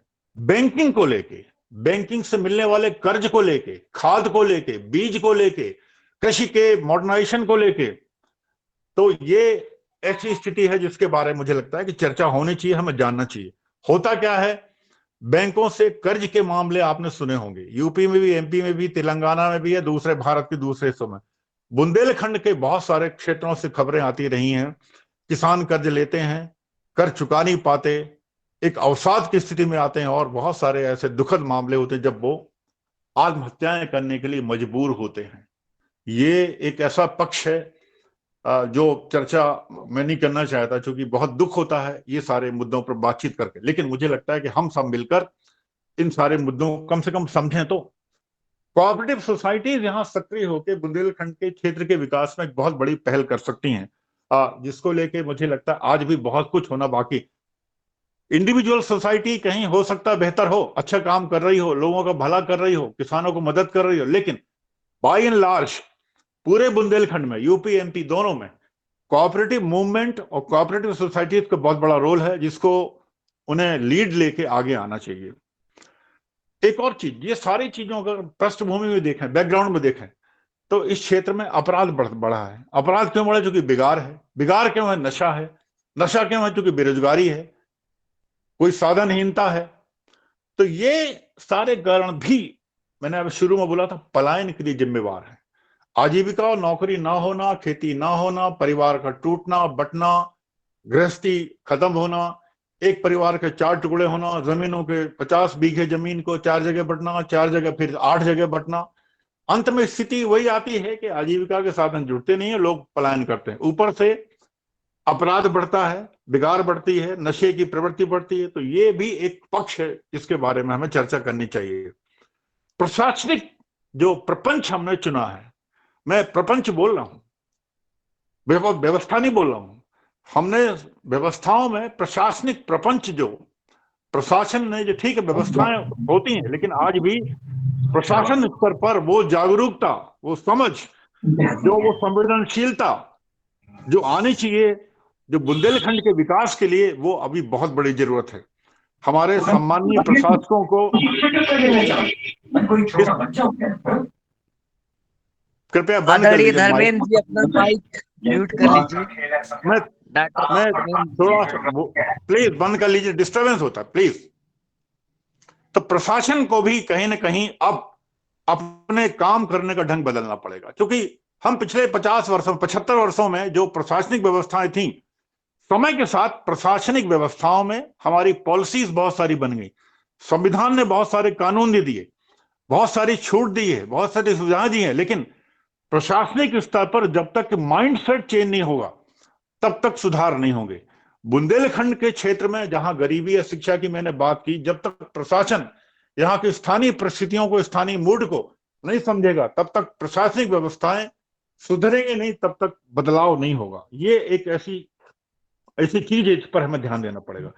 युवाओं की भागीदारी हमारे यहाँ, आप सोचिए 3 करोड़ आबादी में लगभग मुझे लगता है कि 40 साल के नीचे 1 करोड़ सवा करोड़ आबादी है, और इतनी बड़ी आबादी की ताकत, इनकी ऊर्जा, इनकी क्षमता, इनकी शक्ति का उपयोग अगर बुंदेलखंड नहीं कर पा रहा है, एकाधिक कारणों से, कारण शिक्षा हो, अशिक्षा हो सकती है, कारण बेरोजगारी हो सकती है, कारण दूसरे हो सकते हैं, लेकिन हम इनका उपयोग नहीं कर पा रहे हैं, तो एक दुर्भाग्य है। हमें कहीं ना कहीं युवाओं की भागीदारी दर्ज करनी पड़ेगी, उनको मोबिलाइज करना पड़ेगा, उनको जागरूक करना पड़ेगा, उनको शिक्षा के, कौशल के, तकनीकी शिक्षा के तमाम सारे 50 क्षेत्र हैं, सर्विस सेक्टर है। भारत में सर्विस सेक्टर तेजी से उभर रहा है। आप जानते हैं भारत दुनिया की 5वीं सबसे बड़ी आर्थिक शक्ति के रूप में सामने आ चुका है, अगले 10 वर्षों में तीसरी सबसे बड़ी शक्ति होगा। और इस शक्ति के रहते, शक्ति की संभावनाओं को देखते हुए, यदि हम युवाओं की ताकत को, हमने अगर इस मौके, इस अवसर को लपक नहीं लिया, तो ये समझ ली बहुत बड़ी चूक होगी, और हमें इस चूक से बचना पड़ेगा। जिनके घर पर रुके थे बहुत बड़ी यार, और लोग निकलते देते नहीं है, चाय बन रही है, नाश्ता हो रहा कृपया है, जो हो माइक रहा बंद कर लीजिए, कृपया माइक बंद कर लीजिए, कृपया माइक बंद कर लीजिए, कृपया बस 10 मिनट और बोलूंगा, खत्म कर रहा हूं मैं। कृपया, महिलाओं की स्थिति को लेकर भी चिंताजनक है। हमारे बुंदेलखंड में महिलाएं आज भी, ठीक है, परंपरागत महिलाएं हैं, वो सारी परंपराएं, सारी बातें, हमारा खान पान, विचार, व्यवसाय, रहन सहन, उनका तौर तरीके, उनकी शादी ब्याह, उनकी परंपराएं, पूजा पाठ, सब, लेकिन कहीं ना कहीं वो एक सांस्कृतिक विरासत थी हमारी। हम जो सामाजिक जीवन जीते थे, हमारी महिलाएं भी वो उसको निभा रही हैं, लेकिन मुझे लगता है कि महिलाओं की स्थिति, जो सामाजिक स्थिति है, उनके स्वास्थ्य की स्थिति है, विशेष रूप से हेल्थ को लेके, हेल्थ में भी कुपोषण को लेके, आज हमारे बुंदेलखंड की करीब 80% महिलाएं एनीमिक हैं, उनमें खून की कमी है। और जब महिला कुपोषित होगी तो स्वाभाविक है उनके होने वाले बच्चे भी कुपोषित होते हैं, और बुंदेलखंड के एक बहुत बड़े क्षेत्र में ये कुपोषण के शिकार महिलाएं और उनके बच्चे होते हैं। तो आज RCH यानी reproductive child health, RCH reproductive child health, और मैंने पहले बोला IMR, infant mortality rate, child mortality rate और मदर मोर्टेलिटी रेट पर बहुत तेजी से काम करने की जरूरत है। साथ ही में न्यूट्रिशन, एक पौष्टिक भोजन बच्चों को मिले, मां को मिले, महिला को मिले। और ऐसा नहीं है कि हमें कोई बहुत महंगे सब्स्टिट्यूट खरीदने हैं, हमें स्थानीय सस्ते सब्स्टिट्यूट हैं जो हमारे स्थानीय संसाधनों में उनको प्राप्त होते हैं, लेकिन कभी हमने उनके बारे में, हमारे हेल्थ सिस्टम में जानकारी देने की कोशिश नहीं की। बहुत सारे जो हमारे लोकल वेजिटेबल्स हैं, देसी भोजन है, फल है, रीजनल, सीजनल, ओरिजिनल, मैंने कभी एक वेबिनार में सुनी थी, रीजनल फल, सीजनल फल, ओरिजिनल फल। अमरूद कौन सा महंगा है, सिंघाड़े कौन से महंगे हैं, खजूर कौन से महंगे हैं, बेर कौन से महंगे हैं? रीजनल, सीजनल, ओरिजिनल फल तो खा ही सकते हैं, गुड़ खा सकते हैं, पालक खा सकते हैं, मेथी खा सकते हैं, सब्जियां आपके घर के पीछे लगी हैं, आपके खेत में लगी, उनको खा सकते हैं, इससे कुपोषण, दालें खा सकते हैं जो आपके घर में खेत में होती हैं। बहुत सारे साधन हैं, इसके लिए किसी हमें फूड सप्लीमेंट की जरूरत नहीं है, दवा की जरूरत नहीं है। इससे महिलाओं और बच्चों के स्वास्थ्य और कुपोषण की व्यवस्था है वो सुधरेगी और बच्चों को हाई कैलोरी फूड मिलेगा। आज हमारे बच्चे महिलाएं लो कैलोरी फूड पर निर्भर हैं। मॉडर्नाइजेशन कैसे हो, लेकिन मॉडर्नाइजेशन का मतलब ये नहीं कि हम अपनी मौलिक पहचान खो दें। हमें अपनी बुंदेलखंड की जो मूल पहचान है, हमारी जो सांस्कृतिक पहचान है, हमारी परंपरागत पहचान, उसको मेंटेन रखना है और हमें मॉडर्न भी होना है। मॉडर्न का मतलब हम ये नहीं कि हम अमेरिका जैसे हो जाए या यूरोप जैसे हो जाए, हमें अपनी मूल पहचान बनाते हुए आधुनिकीकरण करना है। ग्रामीण संसाधन हमारे खत्म हो रहे हैं। मैंने बताया कि आज गांव वैसे नहीं रहे। आज गांव में चबूतरे, तालाब, जंगल, आपके पेड़, पहाड़, बरगद, खलिहान, खेत, खेत की मेड़ें, मेड़ों के ऊपर पेड़, पेड़ के और खेतों में इकट्ठा होने वाला पानी। मैं जिस गांव का हूं आपको बता रहा हूं, वहां 60 तालाब, 60 कुएं थे, 9 तालाब थे। हमीरपुर के पास जो मेरा गांव है, मैं बहुत दुख के साथ कह रहा हूं कि आज 9 के 9 तालाब खत्म हो गए। एक तालाब थोड़ा बचा, 8 तालाब खत्म हो गए। 60 के 60 कुएं हमने पाट दिए, मिटा दिए, उनको मार दिया, उनकी हत्या कर दी। मैं अपने गांव की, अपनी आंखों देखी बात कह रहा हूं। ईश्वर करे आपके गांव में ऐसा ना हो। और मूल कारण बुंदेलखंड में जो पानी का भयानक जो कमी आ रही है, उसका ये भी कारण है, हमारी लापरवाहियां भी हैं। तो ये एक ग्रामीण संसाधन बुरी तरह खत्म हुए हैं। तो हमें कहीं ना कहीं इसको भी देखना पड़ेगा। हमें कृषि के वैकल्पिक जो साधन है रोजगार के, आजीविका, उनको भी खोजना पड़ेगा। दो फसलों के बीच में जो खाली समय होता है, उसमें क्या संभव है? क्या मेडिसिनल प्लांट हो सकते हैं? फ्लोरिकल्चर हो सकता है? मुर्गी पालन भी जो लोग करते हैं वो कर सकते हैं। डेयरी है, बकरी पालन है, पिगरी है। ये बहुत सारे ऐसे साधन हैं जो हो सकते हैं, संभव है। आप देखें वहां आपके यहां सामाजिक रूप से मान्य क्या संभव है जिससे किसानों की आय बढ़े। कृषि के वैकल्पिक साधन, जिससे रोजगार के अवसरों में बढ़ोतरी होगी, है ना, और उससे लोग आगे बढ़ने में मदद मिलेंगे। अब आप जान रहे, 2-3 बातें कहकर मैं बात खत्म करता हूं। दुनिया भर में मौसम बदलाव एक बहुत बड़ी चिंता का कारण बन रहा है। आप ये ना समझें कि बुंदेलखंड इससे प्रभावित नहीं होगा। बुंदेलखंड एक बड़ा क्षेत्र है, भौगोलिक क्षेत्र है। यहाँ पर भी, यहाँ की फसलों पर, जनजीवन पर, यहाँ के जियोग्राफिकल एरिया में बहुत बड़े परिवर्तन आ चुके हैं, जो विजिबल नहीं है, अभी महसूस नहीं हो रहे, लेकिन आने वाले 10 वर्षों में इनका असर होगा। बुंदेलखंड में कृषि उत्पादन घटेगा, गेहूं का उत्पादन घटेगा, चावल घटेगा, फल सब्जी का उत्पादन घटेगा, फलों के उत्पादन घटेंगे। उत्पादन तो घटेंगे, लेकिन सब इनकी जो फूड वैल्यू है, इनकी कैलोरी वैल्यू भी घटेगी।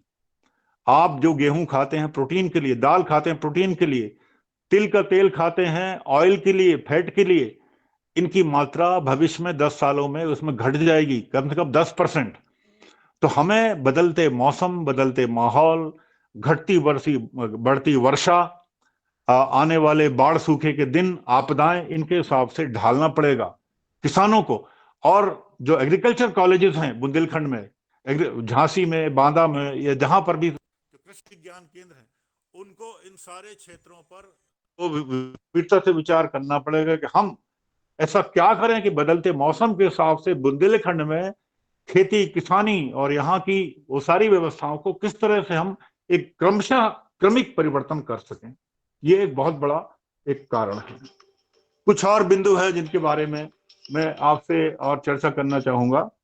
पंचायत व्यवस्था आज हमारी शायद उतनी सार्थक नहीं रहेगी। पंचायत व्यवस्था क्या रोड मैप होगा, इसकी जानकारी आज भी हमें नहीं है। हमारे पंचायत कर्मियों को ट्रेनिंग कब कैसे दी जाती है, नहीं मालूम। मुझे लगता है कि भारत सरकार, राज्य सरकारें पंचायत प्रणाली पर, जो कि ग्राम सरकार कहलाती है, बहुत ज्यादा खर्च करती है। यदि हम पंचायत के प्रधान या सरपंचों या व्यवस्था पर थोड़ा सा ध्यान दें, तो ग्रामीण विकास को मुझे लगता है एक सार्थक और सही दिशा दी जा सकती है, जो अभी नहीं दे सके हैं। ये सब पूरा सिस्टम बिखरा बिखरा सा है। इस सिस्टम को आकार देने के लिए, गति देने के लिए, ग्रामीण विकास को एक नई ऊंचाई देने के लिए एक बहुत बड़े परिवर्तन की आवश्यकता है। बुंदेलखंड की पहचान आप जानते हैं, हमारी महान साहित्य से, संगीत से, लोक कलाओं से, हमारे स्मारकों से, हमारी कलाओं से, हमारी स्मारकों से, हमारे पुरातत्व से, हमारी महान इतिहास से, अद्भुत पर्यटन से, पर्यटन की अपार संभावना है जिन पर कभी हमने चर्चा नहीं की।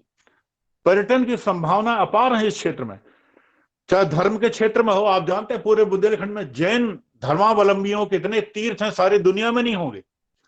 हिंदू धर्म के बहुत सारे तीर्थ यहाँ हैं। पन्ना अपने आप में भी एक बहुत बड़ा तीर्थ है। चित्रकूट, जहां साक्षात भगवान श्री राम 11.5 वर्ष रहे हो, मुझे बताने की आवश्यकता नहीं कि चित्रकूट का किसी भी हिंदू के लिए क्या महत्व है। जैन धर्मावलंबियों के लिए कितने सारे बड़ा मलहरा के पास, सागर के पास, दतिया के पास कितने सारे गिरी हैं, पर्वत हैं, जहां पर तीर्थंकरों के बहुत बड़े तीर्थ हैं, जहां पर लाखों की संख्या में लोग आते हैं। ऐसे ऐसे पूरे 14 जिलों में सैकड़ों ऐसे स्थान है जहां पर धार्मिक पर्यटन को एक नई ऊंचाई दी जा सकती है, लेकिन कभी हमने उस पर गंभीरता से ध्यान नहीं दिया। अब ये पर्यटन का मामला केवल वहां तक नहीं है, पर्यटन से रोजगार बढ़ेंगे, लाखों लोगों को रोजगार है। धार्मिक पर्यटन के विस्तार की संभावना है यहाँ पर। धार्मिक पर्यटन, लाखों को रोजगार है। मनोरंजन, पर्यटन का मतलब केवल मनोरंजन नहीं है, इसमें इको टूरिज्म भी है, इसमें ट्राइबल टूरिज्म भी है, इसमें स्टडी टूरिज्म भी है, इसमें रूरल टूरिज्म भी है, इसमें रिसर्च टूरिज्म भी है, इसमें जंगल टूरिज्म भी है। 50 तरह के पर्यटन के क्षेत्र हैं। हर क्षेत्र में हजारों लोगों को रोजगार के अवसर हैं। रसोईया, बावर्ची, गाइड से लेके और सुपरवाइजर और न जाने क्या क्या। जब टूरिज्म बढ़ेगा तो हॉस्पिटैलिटी यानी सत्कार क्षेत्र बढ़ेगा, संचार बढ़ेगा, रोड नेटवर्क बढ़ेगा। बहुत सारे काम हैं जहां पर लाखों लोगों को रोजगार है, लेकिन हमने कभी इन सारे मुद्दों पर चर्चा नहीं की। आज मौका है जहां हम इन बिंदुओं पर चर्चा कर रहे हैं, और मुझे लगता है कि ये महान क्षेत्र जहां पर संगीत, लोक कलाएं, स्थापत्य, साहित्य, पुरातत्व, खजुराहो, इतिहास, पर्यटन, धर्म क्षेत्र सब यहां मौजूद है। हमारी महान संस्कृति, कितने मैंने नाम लिया शुरू में, गोस्वामी तुलसीदास जी हमारे बुंदेलखंड के हैं। आप सोचिए, रामचरितमानस, वेदव्यास उरई के पास जिसकी रचना हुई, महाकवि केशव, कितने गंगाधर, ईश्वरी, मैथिली शरण गुप्त, चिरगांव झांसी, कितने बड़े बड़े साहित्यकार, हिंदी के महान विद्वान प्रत्येक काल में इस क्षेत्र में पैदा हुए हैं। लेकिन मुझे लगता है इन सब के लिए आप सबकी लीडरशिप बहुत जरूरी है, आप सबकी भागीदारी और आपका नेतृत्व बहुत जरूरी है, दायित्व तो बहुत बड़े हैं। हमारे जो पत्रकार मित्र हैं उनको बहुत कुछ प्रभावी ढंग से विकास केंद्रित बहुत सारे स्टोरीज को लिखना पड़ेगा। विकास केंद्रित जर्नलिज्म, डेवलपमेंट ओरिएंटेड जर्नलिज्म की बहुत बड़ी आवश्यकता है। और मुझे लगता है कि यदि हम सब वास्तव में अपने इस क्षेत्र से प्यार करते हैं, अपनी इस मातृभूमि जहां हमें जन्म दिया है उसके प्रति आप ये समझते हैं कि इसका ऋण आपके ऊपर है, इस ऋण को चुकाने के लिए हम सब एकजुट हों, अपने स्तर पर, समाज के स्तर पर, सरकार के स्तर पर, सामूहिक स्तर पर। तब आप देखेंगे कि शायद आज से 5 साल बाद इस बुंदेलखंड की तस्वीर बहुत अलग होगी, और हम शायद आज भारत के उन विकसित क्षेत्रों, पंजाब और शायद केरल या बहुत सारे दूसरे ऐसे विकसित क्षेत्रों की श्रेणी में हम आ सकते हैं। आप सभी ने मुझे लगभग 1 घंटे सुना। मैं आप सभी का बहुत बहुत आभारी हूं, विशेष रूप से आदरणीय श्री राम बाबू जी तिवारी, जिन्होंने मुझे बुंदेलखंड के विषय पर समस्या, समाधान और संभावनाओं पर चर्चा करने का मौका दिया। उम्मीद है कि मैं इस बिंदु पर, इस विषय पर आप तक अपनी कुछ हद तक बात पहुंचा पाया हूंगा। आप सभी को बहुत बहुत प्रणाम। नववर्ष की एक बार फिर बहुत बहुत मंगल कामनाएं, मंगल फाउंडेशन की तरफ से, मंगल भूमि फाउंडेशन की तरफ से, और राम बाबू जी के विशेष रूप से बहुत बहुत साधुवाद, बहुत बहुत धन्यवाद। वंदे मातरम, प्रणाम। बहुत बहुत आभार आदरणीय गुरु जी। विषय तो मुझे लगता है कि आपके सुनने के बाद ऐसा लगा कि बुंदेलखंड में हर विषय पर एक सत्र रखा जा सकता है। काफी समस्याओं से पहले आपने अवगत कराया, चाहे शिक्षा का समस्या हो, चाहे कृषि में समस्या हो, चाहे रोजगार का संकट हो बुंदेलखंड में, चाहे आपका यूथ की प्रॉब्लम से, नशाखोरी की तमाम समस्याओं को अवगत कराया, उन समाधान की भी बात कही, और संभावनाएं टूरिज्म के क्षेत्र में, एग्रीकल्चर की प्रोसेसिंग के क्षेत्र में किस प्रकार संभावनाएं हो सकती हैं आपने अवगत कराया। मुझे लगता है कि निश्चित रूप से एक एक विषय पर, एक एक सत्र पर कार्यक्रम रखा जा सकता है। और सबसे बड़ी बात आज इस वेबिनार की सार्थक ये रही थोड़ा सा मैं बात अपनी रखूंगा, इसके बाद फिर प्रश्नोत्तरी के लिए मैं समय दूंगा। हमारे जो साथी लोग जुड़े हैं जिनकी कुछ जिज्ञासाएं हैं, कुछ प्रश्न करना चाहते हैं, कुछ सुझाव देना चाहते हैं, इससे पहले मैं 2 मिनट तक अपनी बात रखना चाहूंगा कि हमारे बीच में बुंदेलखंड के अलग अलग जनपद से अपने प्रतिनिधित्व करने वाले जो सामाजिक कार्यकर्ता है, पर्यावरणविद हैं, वो सब जुड़े हुए हैं। और वो एक अपने आप में एक व्यक्ति विशेष नहीं है, वो पूरे जिले के कोऑर्डिनेट करने वाले व्यक्ति हैं। जैसे हमारे बीच में आदरणीय पवन राजावत जी हैं, नेवाड़ी से हैं। उनके शिक्षा क्षेत्र में बहुत अच्छे शिक्षक माने जाते हैं, और छतरपुर में कई उनके स्कूल कॉलेज भी हैं, और समाज सेवक को लगातार बुंदेलखंड परिक्षेत्र में काम करते हैं।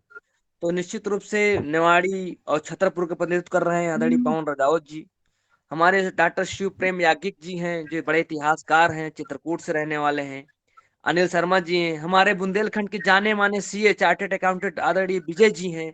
एक अपने आप में मतलब एक प्रतिभा है, बांदा का प्रतिनिधित्व करने वाले लोग हैं।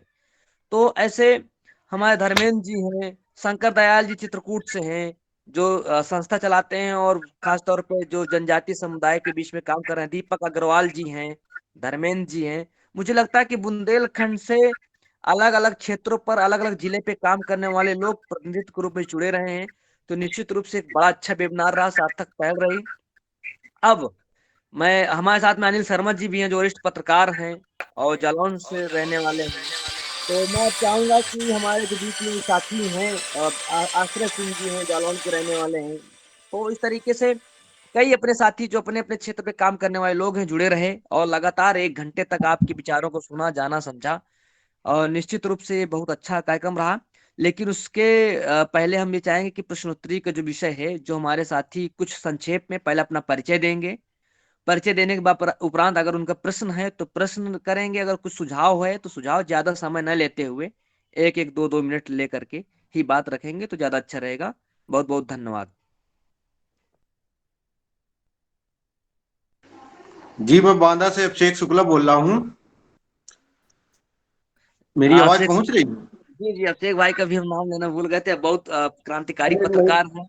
और कोई बात नहीं, बांदा से अभिषेक शुक्ला बोल रहा हूँ। और यहाँ पर अभी अभी एक बहुत बड़ी समस्या पैदा हो गई है पिछले 6 महीनों से। बांदा का एक गिरवा क्षेत्र है जो कि बहुत ही हरा भरा क्षेत्र है, और यहाँ पे विंध्यवासिनी खत्री पहाड़ का मंदिर भी है जो एक सिद्धपीठ है, और उसके अगल बगल करीब 8 से 10 पर्वत है जहाँ पे पौराणिक शिव मंदिर स्थित है। यहाँ पिछले 6 महीनों में करीब 8 क्रेशर लग चुकी हैं, और कम से कम दर्जन भर से भी ज्यादा क्रेशर पास होने वाली हैं। इसकी लड़ाई मैं लड़ रहा हूँ। राम बाबू तिवारी जी भी पूरे क्षेत्र का भ्रमण कर चुके हैं, मैं उनको कराया है भ्रमण।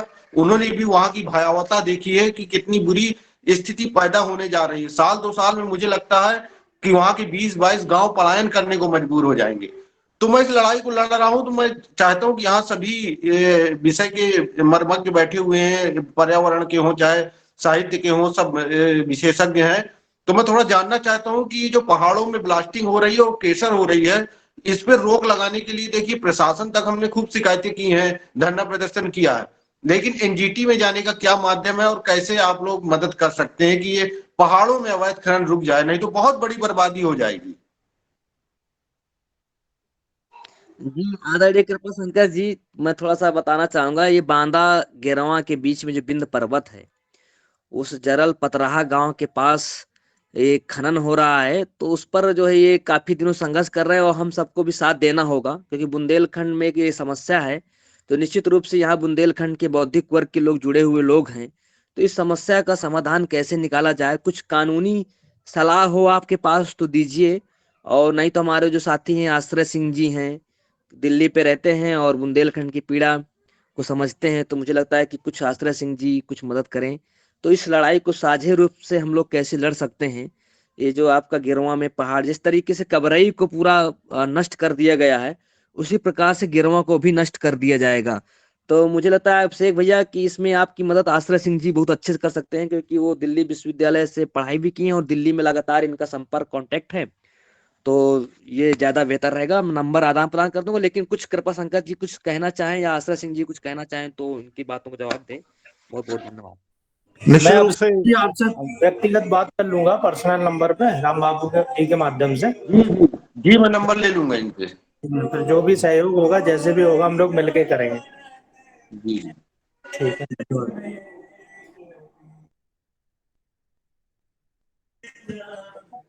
सर जी सर आपका उद्बोधन बहुत ही हम लोगों के लिए प्रेरणादायी है, बहुत ज्ञानवर्धक था। पूरा लगता ही नहीं कि 1 घंटा कैसे बीत गया। और सर एक हम लोगों की जिज्ञासा है कि ये जो सारी समस्याएं और आपने सारे समाधान बताए, क्या हमारा बुंदेलखंड राज्य बने बिना ये चीजें क्या हम कर पाएंगे?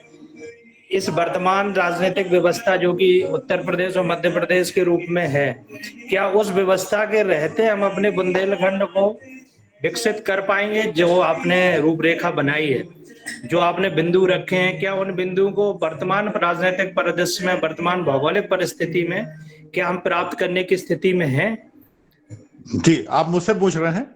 जी सर, जी सर। देखिए, जहां तक आपने जो प्रश्न है कि बुंदेलखंड एमपी यूपी दोनों 14 जिलों की जो समस्याएं जिनके बारे में अभी लंबी चर्चा हुई, अगर इन पर वाकई फोकस्ड अप्रोच रखनी है और वाकई एक व्यवहारिक परिवर्तन लाने की बात है, एक बड़े सुधार की बात है, तो एमपी यूपी के रहते मुझे लगता है ये सारा डाइल्यूटेड है। अभी फोकस्ड अप्रोच नहीं हो सकती। जब तक कि पृथक बुंदेलखंड नहीं होगा तब तक मुझे लगता है कि शायद उस अनुपात में इस क्षेत्र की समस्याओं का निराकरण उस तीव्रता से, उस गति से, उस अनुपात में मुझे नहीं लगता कि संभव है।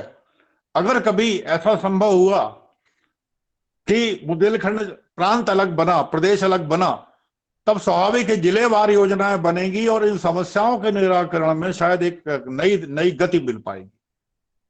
जी सर, वही मेरा भी मानना है कि हम लोगों को अपने बुंदेलखंड की वर्तमान परिस्थिति में विकसित और विकास के लिए काम करते करते देखिए, अपनी राज्य सरकारें हैं, यूपी एमपी सरकारें, उनका बड़ा क्षेत्र है, उनकी जी प्राथमिकता जरूरी नहीं कि उनकी प्राथमिकता उनकी प्राथमिकताएं क्या होती हैं, राजनीतिक कारणों से प्राथमिकताएं बनती हैं।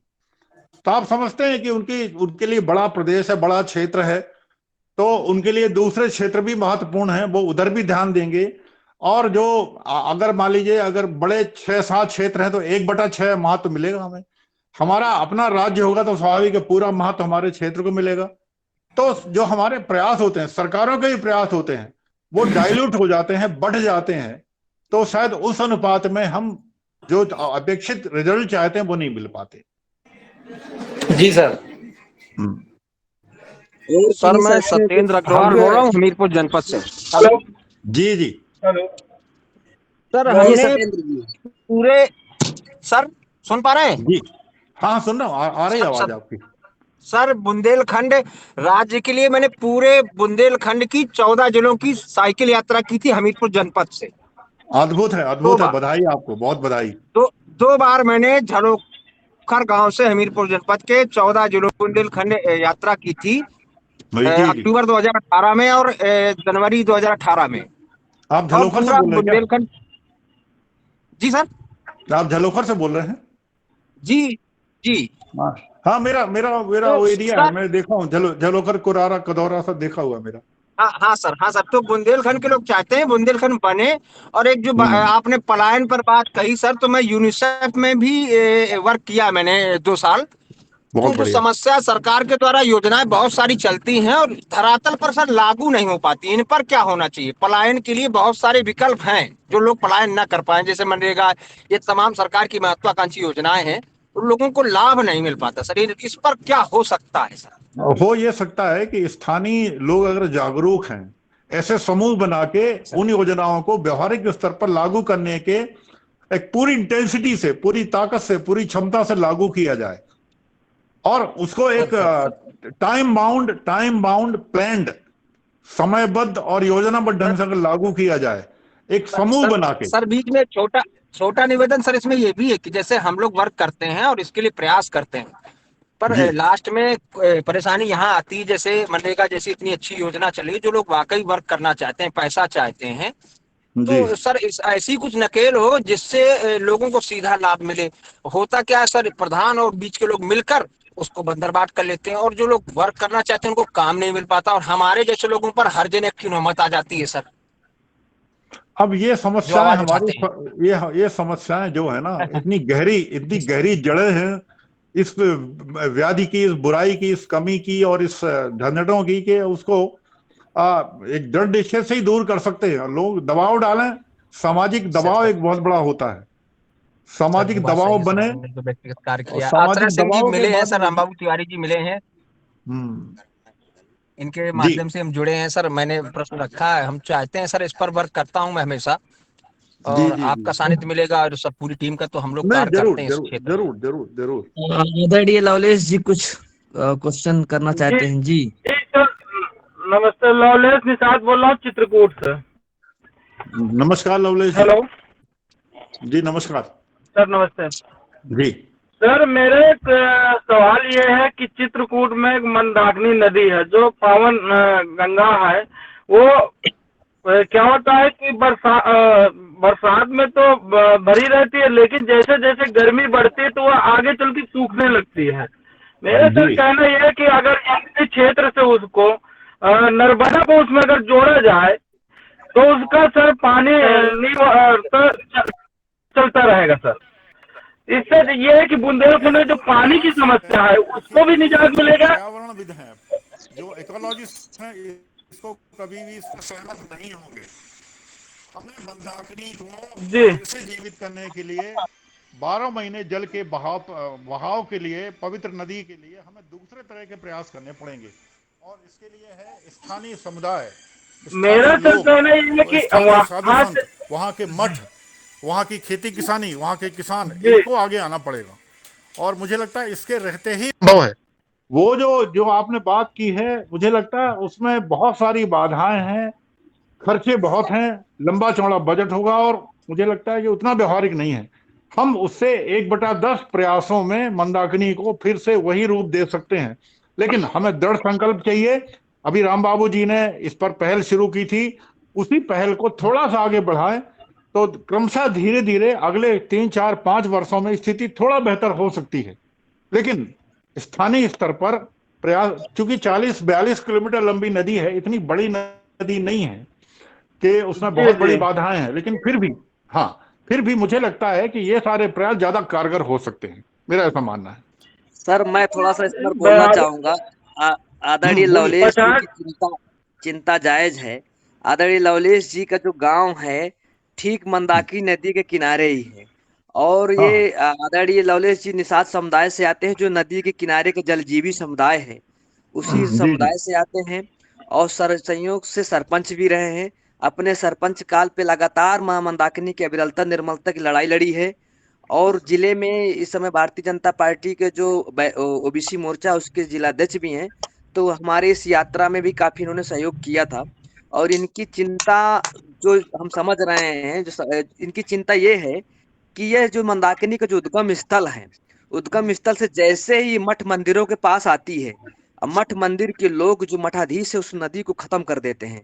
फिर जो नदी के किनारे का जो समुदाय था, जो नदी किनारे किसान हो चाहे केवट हो चाहे महिलाएं हो, जो नदी से जुड़े हुए लोग थे, नदी से जिनका रोजगार था, जीविकोपार्जन था, उसे खत्म करने का काम कर दिया है नदी का। तो निश्चित रूप से इनके ऊपर एक संकट आया हुआ है, तो चिंतित रहते हैं नदी को अविरलता निर्मलता के लिए। तो मुझे लगता है कि ये यहाँ जो इस समय वर्तमान कुछ लोग हैं, जो बौद्धिक वर्ग के लोग एक झुंझुना देने का काम कर रहे हैं कि माँ मंदाकिनी का जो ये इनकी विचार नहीं है। माँ मंदाकिनी में पानी जो है नर्मदा का लाया जाएगा।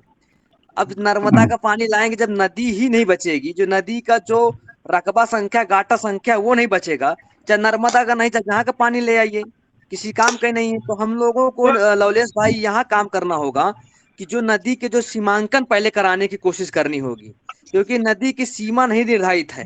आप देख रहे हैं मठ मंदिर वीआईपी घाट बनाते हुए पाटते हुए चले जा रहे हैं। जब धावरा ही अवरुद्ध कर देंगे, नदी समाप्त ही हो जाएगी, तो पानी लाने का कोई अस्तित्व ही नहीं बचेगा, मेरा जहां तक अनुभव है। क्योंकि नदी किनारे किनारे हम लोग पैदल चले हैं, हमारे साथ शिव प्रेम यागिक जी भी रहे हैं। तो मुझे लगता है कि उस पर हम लोग लड़ाई लड़नी होगी कि नदी का सीमांकन होना बहुत जरूरी है। आपने जो बोला जी राम जी बाबू जी जी, बिल्कुल बिल्कुल राम बाबू जी आपने बोला एकदम सही है। नदी को नर्मदा का पानी लाना कोई हल नहीं है। हमको जो आपने बोला है वही प्रयास करने पड़ेंगे, जो हमारे पास है उन्हीं को रोकना पड़ेगा, जो गलत हो रहा है वो रोकना पड़ेगा। अब अच्छा नदी को वो जिस ऐसे वो ऐसे उद्गम स्थल से जैसे ही हम आरोग्य धाम पहुंचते हैं, आरोग्य धाम के बाद ही उसमें अतिक्रमण हो जाता है नदी में।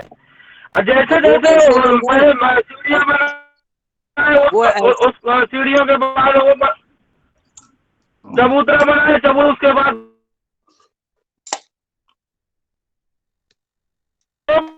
तो हेलो, हमारे बीच में आदरणीय अनिल जी हैं, और आगे जैसे जैसे आदरणीय अनिल शर्मा जी हैं, जो वरिष्ठ पत्रकार हैं। तो मुझे लगता है कि कुछ इस विषय पर अगर कुछ बात या जिज्ञासा उनकी हो तो बहुत अच्छा रहेगा, या ना हो तो मार्गदर्शन स्वरूप में ही कुछ दो शब्द ही बोल दें। नमस्कार, आवाज सुनाई जी दे जी रही है? जी जी सभी को नमस्कार। मैं बहुत संक्षिप्त में रखूंगा क्योंकि बहुत विद्वानों ने बहुत और अपने अपने क्षेत्र के एक्सपर्ट लोगों ने बात रख दी है। मुझे सिर्फ ये कहना है कि आजादी के 75 साल हो गए हैं और हमने तमाम सरकारों को देख लिया है, मध्य प्रदेश में और उत्तर प्रदेश में, बसपा, सपा, भाजपा, कांग्रेस, सब। और मैं एक और जानकारी दे दूं कि मैं लगभग 40 साल से पत्रकारिता कर रहा हूं और बड़े बैनरों में, जनसत्ता में, हेलो, जनसत्ता में और अमर उजाला में लगभग 40 साल की मेरी पत्रकारिता रही है और मैंने अपना मकान नहीं बनाया और कोई वाहन नहीं लिया आज तक। ठीक है भाई साहब? हेलो, आवाज आती है? जी जी तो मेरा ये कहना है कि बहुत चीजें देख ली गई हैं। आप देखिए, अगर लोहिया ना होते तो चित्रकूट पूरे देश और दुनिया में रामायण मेला के माध्यम से नहीं जाना जाता। वेद व्यास कालपी में पैदा हुए और दुनिया में जितने एपिक लिखे गए हैं, महाभारत सबसे बड़ा एपिक है और आज तक वहां राज्य स्तर का भी किसी राजनीतिक दल ने सम्मेलन नहीं कराया, कोई पहचान नहीं दिलाई गई। तो मेरा कहना, ये एक पचनदा जगह है जालौन में, जो 5 नदियों का संगम है भारत पाकिस्तान के विभाजन के बाद। वहां अगर वो महाराष्ट्र में होता, विदेश में होता तो बात ही अलग है, महाराष्ट्र में होता, गुजरात में होता, पंजाब में होता, तो आज से 20 साल पहले ही वो इतना बड़ा पर्यटन क्षेत्र हो गया होता। वहां पे 447 डॉल्फिन है और जाने कितने क्रोकोडाइल है, सेंचुरी है और 5 नदियों का संगम है और उसको कोई उस ढंग से नहीं पूछता पूरे देश में मानचित्र। तो मैं यहाँ की केवल जो भी सत्ताएं आई, सारी सत्ताओं की नजर पानी पे है, नहीं यहाँ की बालू पर है, यहाँ की पहाड़ों की गिट्टी पर है, यहाँ के वनों पर है। कि ये कहा जाता है कि विकास बहुत हो रहा है, लेकिन हम चाहते हैं हमारा राज्य हो। आप समझिए, सारी तकलीफों की जड़ केवल राज्य है। अगर बुंदेलखंड राज्य बनेगा, आज आप गोमती नगर चल जाइए, गोमती नगर में करोड़ों रुपए के IAS IPS के फ्लैट बने हुए, आखिर वो विकास कैसे हो गया? हमारे गांव क्यों विकसित नहीं हो पाए? उसका मेन कारण है कि विकास वहां हो गया, यहां से छीन लिया गया। यही हाल मध्य प्रदेश का है। तो जब तक लोग जी जान से जुट के राज्य नहीं बताएंगे, हम लोगों को तमाम चीजें भुलावे में रख करके केवल और केवल ये कहा जाता रहेगा कि हमने विकास करा दिया, हमने भला करा दिया। अब इसका केवल एक निदान है, जो जो दर्द दवा की तो मर्ज बढ़ता गया। केवल और केवल एक निदान है कि कैसे बुंदेलखंड राज्य बने, और इसके लिए हम बाकी जीवन पूरा देने के लिए तैयार हैं और इसी के लिए काम करेंगे। बहुत बहुत धन्यवाद। बहुत सुंदर, बहुत सुंदर। हेलो, हाँ जी, मैं कुछ आंकड़ों के माध्यम से बुंदेलखंड की समस्याएं जाहिर करना चाहता हूं। सबसे पहले आप सभी को नव वर्ष की हार्दिक शुभकामनाएं और हमारे श्रीमान आदरणीय मुख्यमंत्री कृपा शंकर जी को मेरा प्रणाम। तो मेरे समस्याएं ये है कुछ बुंदेलखंड की आंकड़ों से संबंधित, कि यहाँ का लिंगानुपात आज भी बहुत कम है। 877 लिंगानुपात है, जो कि पूरे यूपी में इस समय 912 है। और साथ ही साथ यहाँ पे ग्रामीण आबादी का प्रतिशत भी सर्वाधिक है, 77% यहाँ कुल जनसंख्या ग्रामीण आबादी है। मात्र 22% ही है जो नगर में आके निवास करती है। अब बात करते हैं GDP की, तो ये आंकड़े सारे गवर्नमेंट की साइड से हमने निकाले हुए हैं। तो GDP में हम बात करें तो कुल यूपी की GDP का मात्र 7.8% इसका प्राथमिक योगदान जो है रखता है। मतलब कुल जो उत्तर प्रदेश GDP है प्राथमिक स्तर की, उसमें 7.8% का है। और उसमें भी अगर आप आगे देखेंगे तो 7.8% में भी 25% अकेले योगदान खनन का है और 27% अकेले योगदान हमारा मत्स्य पालन का है। और द्वितीय स्तर की जो जीडीपी है, द्वितीयक जीडीपी है, जो वो और भी निचली है, वह मात्र 1.9% है। और जो तृतीयक, जिसका अभी हमारे माननीय अदिति जी ने बताया, जो सर्विस सेक्टर है तृतीय और कृषि है, उसको उसमें तो केवल 5% है। अब बात करते हैं कि बुंदेलखंड में कृषि हमारा कितना योगदान देती है जीडीपी का। तो जीडीपी का बुंदेलखंड में कृषि 47.6% का योगदान दे रही है। समझ लीजिए पूरे बुंदेलखंड में जो अर्थव्यवस्था है वो लगभग आधी हमारी कृषि पर निर्भर है। और इसके साथ ही अगर हम पूरे उत्तर प्रदेश में देखें कि बुंदेलखंड का अर्थव्यवस्था में कितना योगदान है, तो वह मात्र 5% है। जबकि हम लोग पूरे प्रदेश की भूमि का 12.1% जो हिस्सा है हम खुद ऑन करते हैं, जबकि यहाँ की जनसंख्या भी तकरीबन 97 लाख है। तो मैं यही ये सारे आंकड़े जो थे ऑनलाइन मीटिंग चल रही थी इसलिए मैं उसमें उठा नहीं पाया। जी जी जी, मैं ये सारे आंकड़े इसलिए प्रस्तुत कर रहा हूं ताकि हम लोग जो तथ्य है उनके साथ ही साथ हम आंकड़ों पर भी जाकर देखें कि हम भी काफी पिछड़े हुए हैं, हमें यहाँ पर काफी वर्क करना पड़ेगा। जी, मैं अब सबसे नमस्कार प्रणाम करता हूँ, बाकी आप सब लोग बातें जारी रखें। राज जी, आवाज जा रही है? हाँ जी, जी आवाज आ रही है। जी जी जी जी भैया, मैं तो आपके क्षेत्र से नहीं हूँ बट भारत का बेटा हूँ और इस नाते ही मैं जुड़ा हूँ। और अब आज मेन छुट्टी का दिन था, सभी हमारे गार्जियन तो लिए जुड़े हुए हैं। कृपा शंकर सर का तो मैं पहले भी व्याख्यान सुना हूँ। भैया बहुत अच्छा लगा, आपके इस क्षेत्र के बारे में हमें कुछ जानकारियां नहीं थी, बट आज जुड़कर कुछ लगा कि नहीं, चर्चाएं होती रहनी चाहिए। विषय कोई भी हो, जगह कोई भी हो, जगह सभी जगह अपना ही है। देश में जो भी जगह है सभी अपना है। ये भेदभाव हमसे शुरुआत हो चुकी है और ये जब तक भेदभाव है ना, ये और विकास में तो सभी लोगों का योगदान की जरूरत होती है। और हालात ये है कि कमीशन खोरी सभी जगह विकराल रूप से ये घेर रखा है। तो काम कहाँ होगा भैया, हमें ये तो बता दें। काम कहीं होता है? काम की स्थिति बहुत ही बद से बदतर बना दी गई है। बद से बदतर जो सच्चाई है उस पर आकर तो देखें। हर आदमी का यहाँ योगदान और सहयोग चाहिए, तभी विकास संभव हो पाएगा। विकास सिर्फ बोलने से कुछ नहीं होता है, विकास लाना पड़ता है। विकास में हर आदमी का योगदान चाहिए, एक एक व्यक्ति का। बहुत सही, बहुत सही। हमारे बीच में शंकर दयाल जी हैं जो चित्रकूट से हैं और काफी जनजाति के समुदाय के बीच कार्य करते हैं। तो मैं चाहूंगा कि अगर शंकर दयाल जी कुछ बात को रखें। और हमारे बीच में विजय जी हैं, आदरणीय विजय जी हैं, तो मुझे लगता है कि मार्गदर्शन स्वरूप में 2 शब्द तो कहेंगे ही कहेंगे, कुछ कैसे किया जाए। और यह सीरीज लगातार चलती रहेगी। अब कार्यक्रम एकदम से समाप्ति की ओर है, तो मैं चाहूंगा कि शंकर दयाल जी हैं, कुछ बात अगर अपनी रखना चाहें, और नहीं तो फिर इसके बाद विजय जी अपनी बात रखें। जी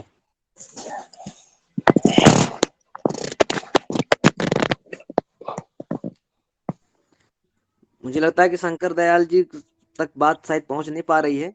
तो आदरणीय विजय जी हैं जो जाने माने आपके बुंदेलखंड के सीए हैं, अनम्यूट कर लीजिए सर, और कुछ मार्गदर्शन इस आज के वेबिनार का कुछ दें आदरणीय विजय जी। माइक अनम्यूट कर लीजिए सर।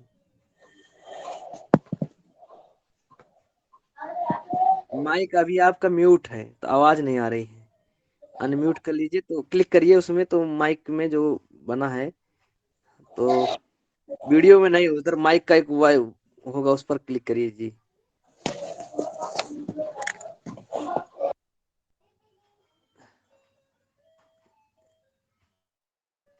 जी इस माइक को जो है क्लिक हो जाएगा। अभी माइक आपका म्यूट है, आवाज नहीं आ रही है।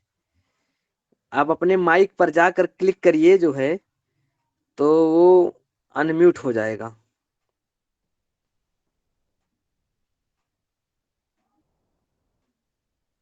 आप वीडियो पर क्लिक कर दिए हैं। इसी तरह जिस तरह से वीडियो वाला ऑप्शन है, उसी तरह माइक का ऑप्शन होगा। माइक के ऑप्शन पर जो है वीडियो के बगल में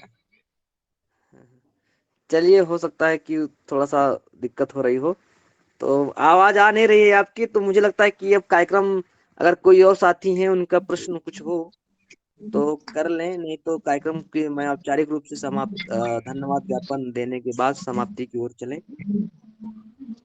विजय जी, आपका वो माइक जो है, आप माइक पर क्लिक करिए, माइक का ऑप्शन होगा माइक का, उस पर क्लिक करेंगे ना तो अनम्यूट हो जाएगा। वीडियो का जो ऑप्शन है वीडियो के जस्ट बगल में ही। मेरी आवाज हमारे आ रही साथ है क्या राम बाबू जी? जी आदरणीय, हाँ जी। मैं इंदौर से बोल रहा हूँ, डॉक्टर M.K. द्विवेदी। मैं जी। यहाँ पर होलकर साइंस कॉलेज में प्रोफेसर हूँ। आप सभी को नए वर्ष की हार्दिक शुभकामनाएं। हेलो, मेरी आवाज आ रही है? यार ये आवाज सर आपकी आ रही है द्विवेदी जी। सबसे पहले तो मैं आदरणीय तिवारी साहब का बहुत बहुत आभार व्यक्त करना चाहता हूँ। बहुत बहुत अच्छे ढंग से उन्होंने बुंदेलखंड की जो परिस्थितियां हैं उसके बारे में अवगत कराया, और उनके मन में जो पीड़ा है बुंदेलखंड को लेकर के वो हम सब समझ सकते हैं। मैं यहाँ पर मध्य प्रदेश में लगभग 30 सालों से हूँ और कई जिलों पर रहा हूँ, और जब भी लोगों को पता चलता है कि मैं बांदा का हूँ तो उनके मन में एक संशय का भाव रहता है कि बांदा तो डाकुओं का देश है और वहां पर लोग डंडा लेकर के चलते हैं। तो वो जो इमेज एक बनी हुई थी पुरानी, वो अभी भी ये लगभग कायम ही है, क्योंकि मैं कई जगह रहा हूँ और मैं बताता हूँ तो ये बात सामने आती है। लेकिन मुझे लगता है हम अपने आचरण से, अपने व्यवहार से जो इमेज है वो हम बदल सकते हैं।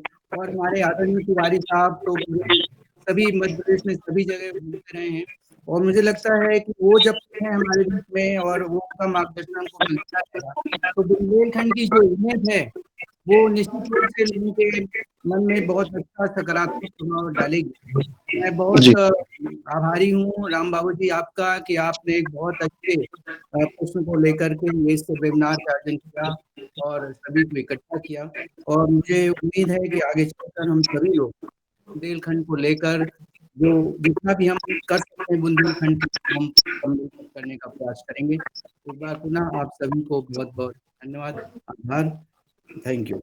बहुत बहुत आभार आदरणीय। नमस्कार।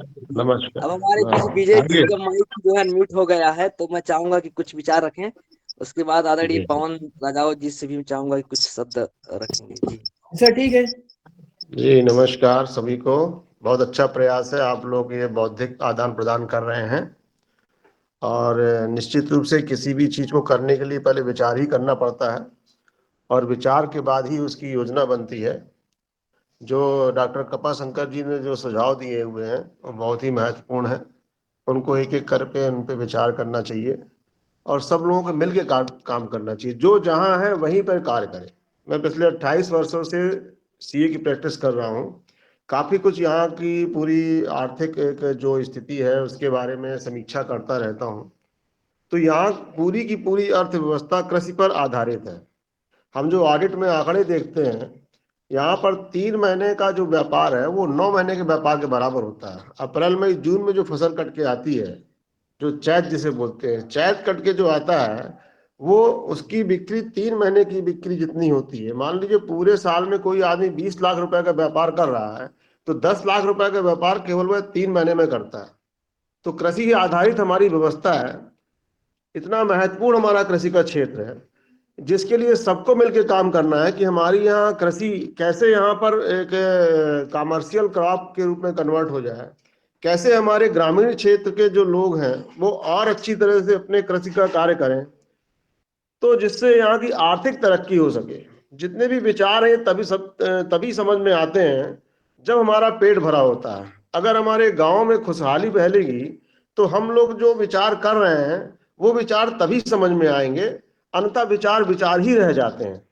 तो एक एक क्षेत्र ले करके हम जिस किसी भी क्षेत्र में कार्य करना चाहते हैं उस क्षेत्र में कार्य करें, मीटिंग करें। निश्चित रूप से मीटिंग बहुत जरूरी होती है। महीने 2 महीने में एक वेबिनार कर सकते हैं या 2 महीने में, जैसा भी हो, लेकिन जब हम वेबिनार के बाद जिन बिंदुओं को धारण करें उन पे कार्य करना चाहिए, धरातल पे कार्य करना चाहिए, लोगों को प्रेरित करना चाहिए। लोग अगर हमारी बुद्धि कार्य कर रही है, हमको अच्छा लग रहा है, तो कैसे इस मुकाम तक दूसरा पहुंचेगा इस बात की चिंता करनी चाहिए, तब तो हम एक अच्छा कुछ कर पाएंगे। और बुंदेलखंड की जो चीजें बताई गई हैं, बुंदेलखंड में वास्तव में बहुत प्रतिभाएं हैं। यहाँ की प्रतिभा, यहाँ के लोगों ने राष्ट्रीय स्तर पे बहुत नाम किया हुआ है। छोटा सा एग्जाम्पल देता हूं कि हमारे बांदा शहर के 3 लोग सीबीडीटी के चेयरमैन रह चुके हैं, जो पूरे देश की कर की व्यवस्था को स्थापित करते हैं। उसके चेयरमैन 3 लोग हमारे कटरा मोहल्ले से रह चुके हैं। बहुत बड़ी बात है। तो इस मिट्टी में बहुत ऊर्जा है, बहुत ऊर्जा है। चूंकि समय सीमित है, कभी हम लोग फिर बात करेंगे। राम बाबू जी ने जो प्रयास किया हुआ है निश्चित सराहनीय है। आगे भी उम्मीद करते हैं कि ऐसा प्रयास करते रहेंगे। धन्यवाद जी, बहुत बहुत धन्यवाद। हमारे बीच में आदरणीय पवन राजावत जी हैं, जो मूल रूप से निवाड़ी के रहने वाले हैं, इस वर्तमान समय में सरपंच भी हैं और शिक्षा पानी को लेकर लगातार बुंदेलखंड परिक्षेत्र में कार्य करते आ रहे हैं। तो मैं चाहूंगा कि कुछ विचार रखें और आज के इस वेबिनार से संबंधित कुछ बातें हों, कुछ जिज्ञासाएं हों, और उसके अलावा इतर भी कुछ सुझाव बातें हों, तो आदरणीय पवन राजावत जी। आप सभी को प्रणाम, नववर्ष की हार्दिक शुभकामनाएं। आवाज आ रही है? जी जी जी जी, आप सभी को नववर्ष की हार्दिक शुभकामनाएं। बहुत ही अच्छा प्रयास है राम बाबू जी का रहा है। अनिल भाई साहब दिख रहे हैं, कृपा शंकर जी थे, और सभी ने बहुत अच्छा जो है अपने अपने बुंदेलखंड के बारे में जो है अपने विचार व्यक्त किए, अपने अनुभव साझा किए। एक इसमें ये था कि क्या हमने अभी पहले कभी बुंदेलखंड राज्य पे कोई इस तरह की ऑनलाइन मीटिंग की है क्या?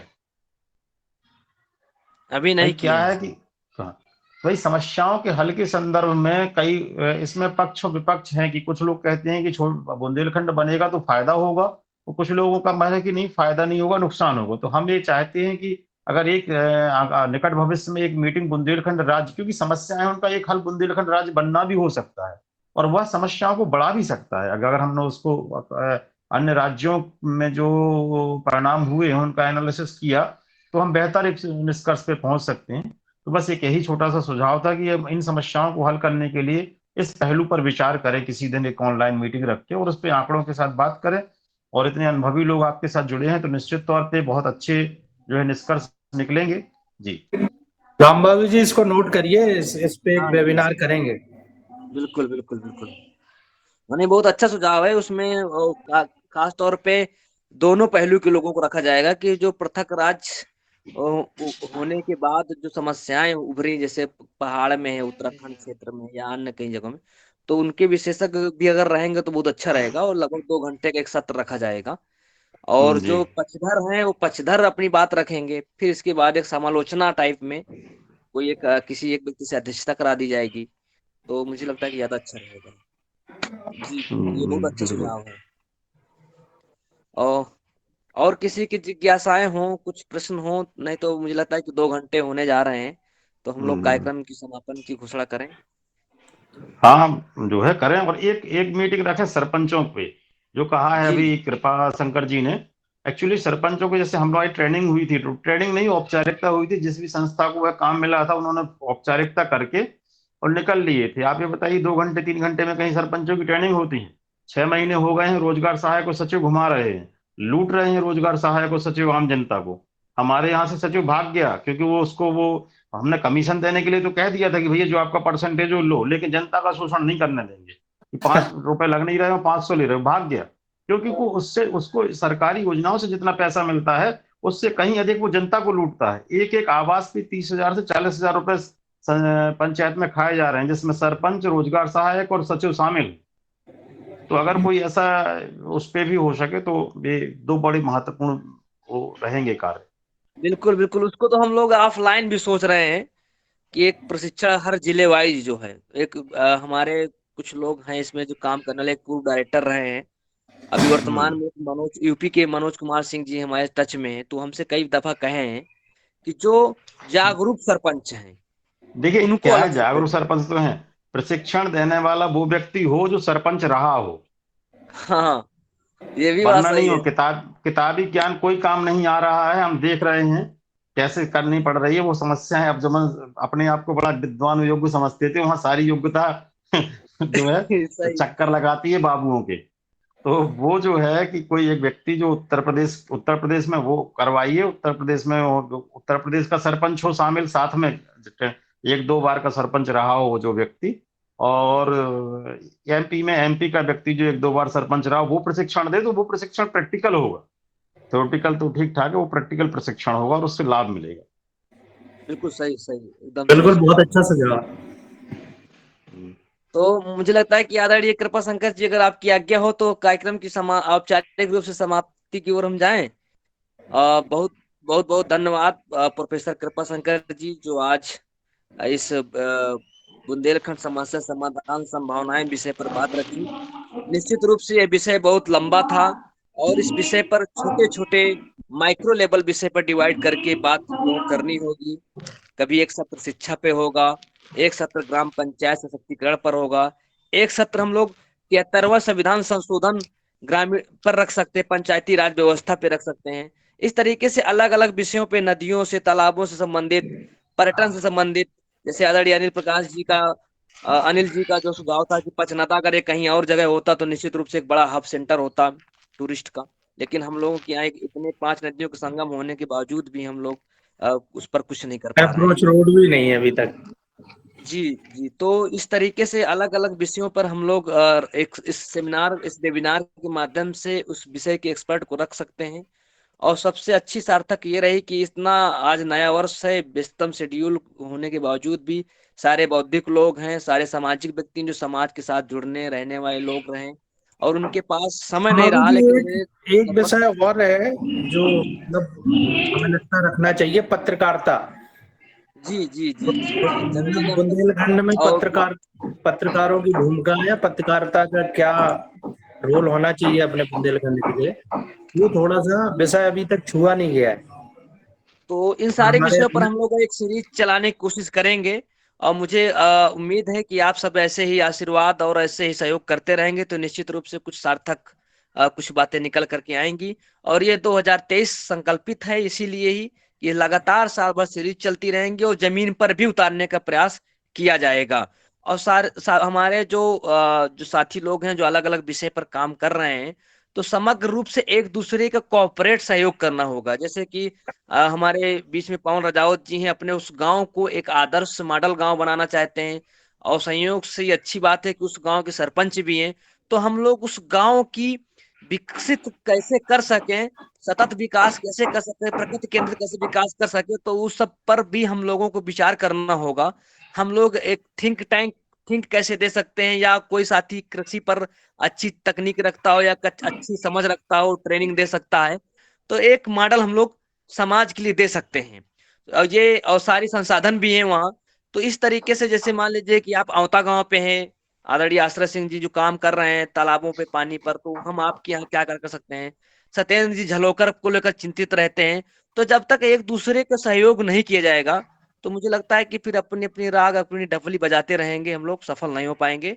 एक समग्र रूप से सबको साथ चलकर एक मॉडल हम लोग खड़ा करना होगा, वही बुंदेलखंड विकास का एक मॉडल होगा।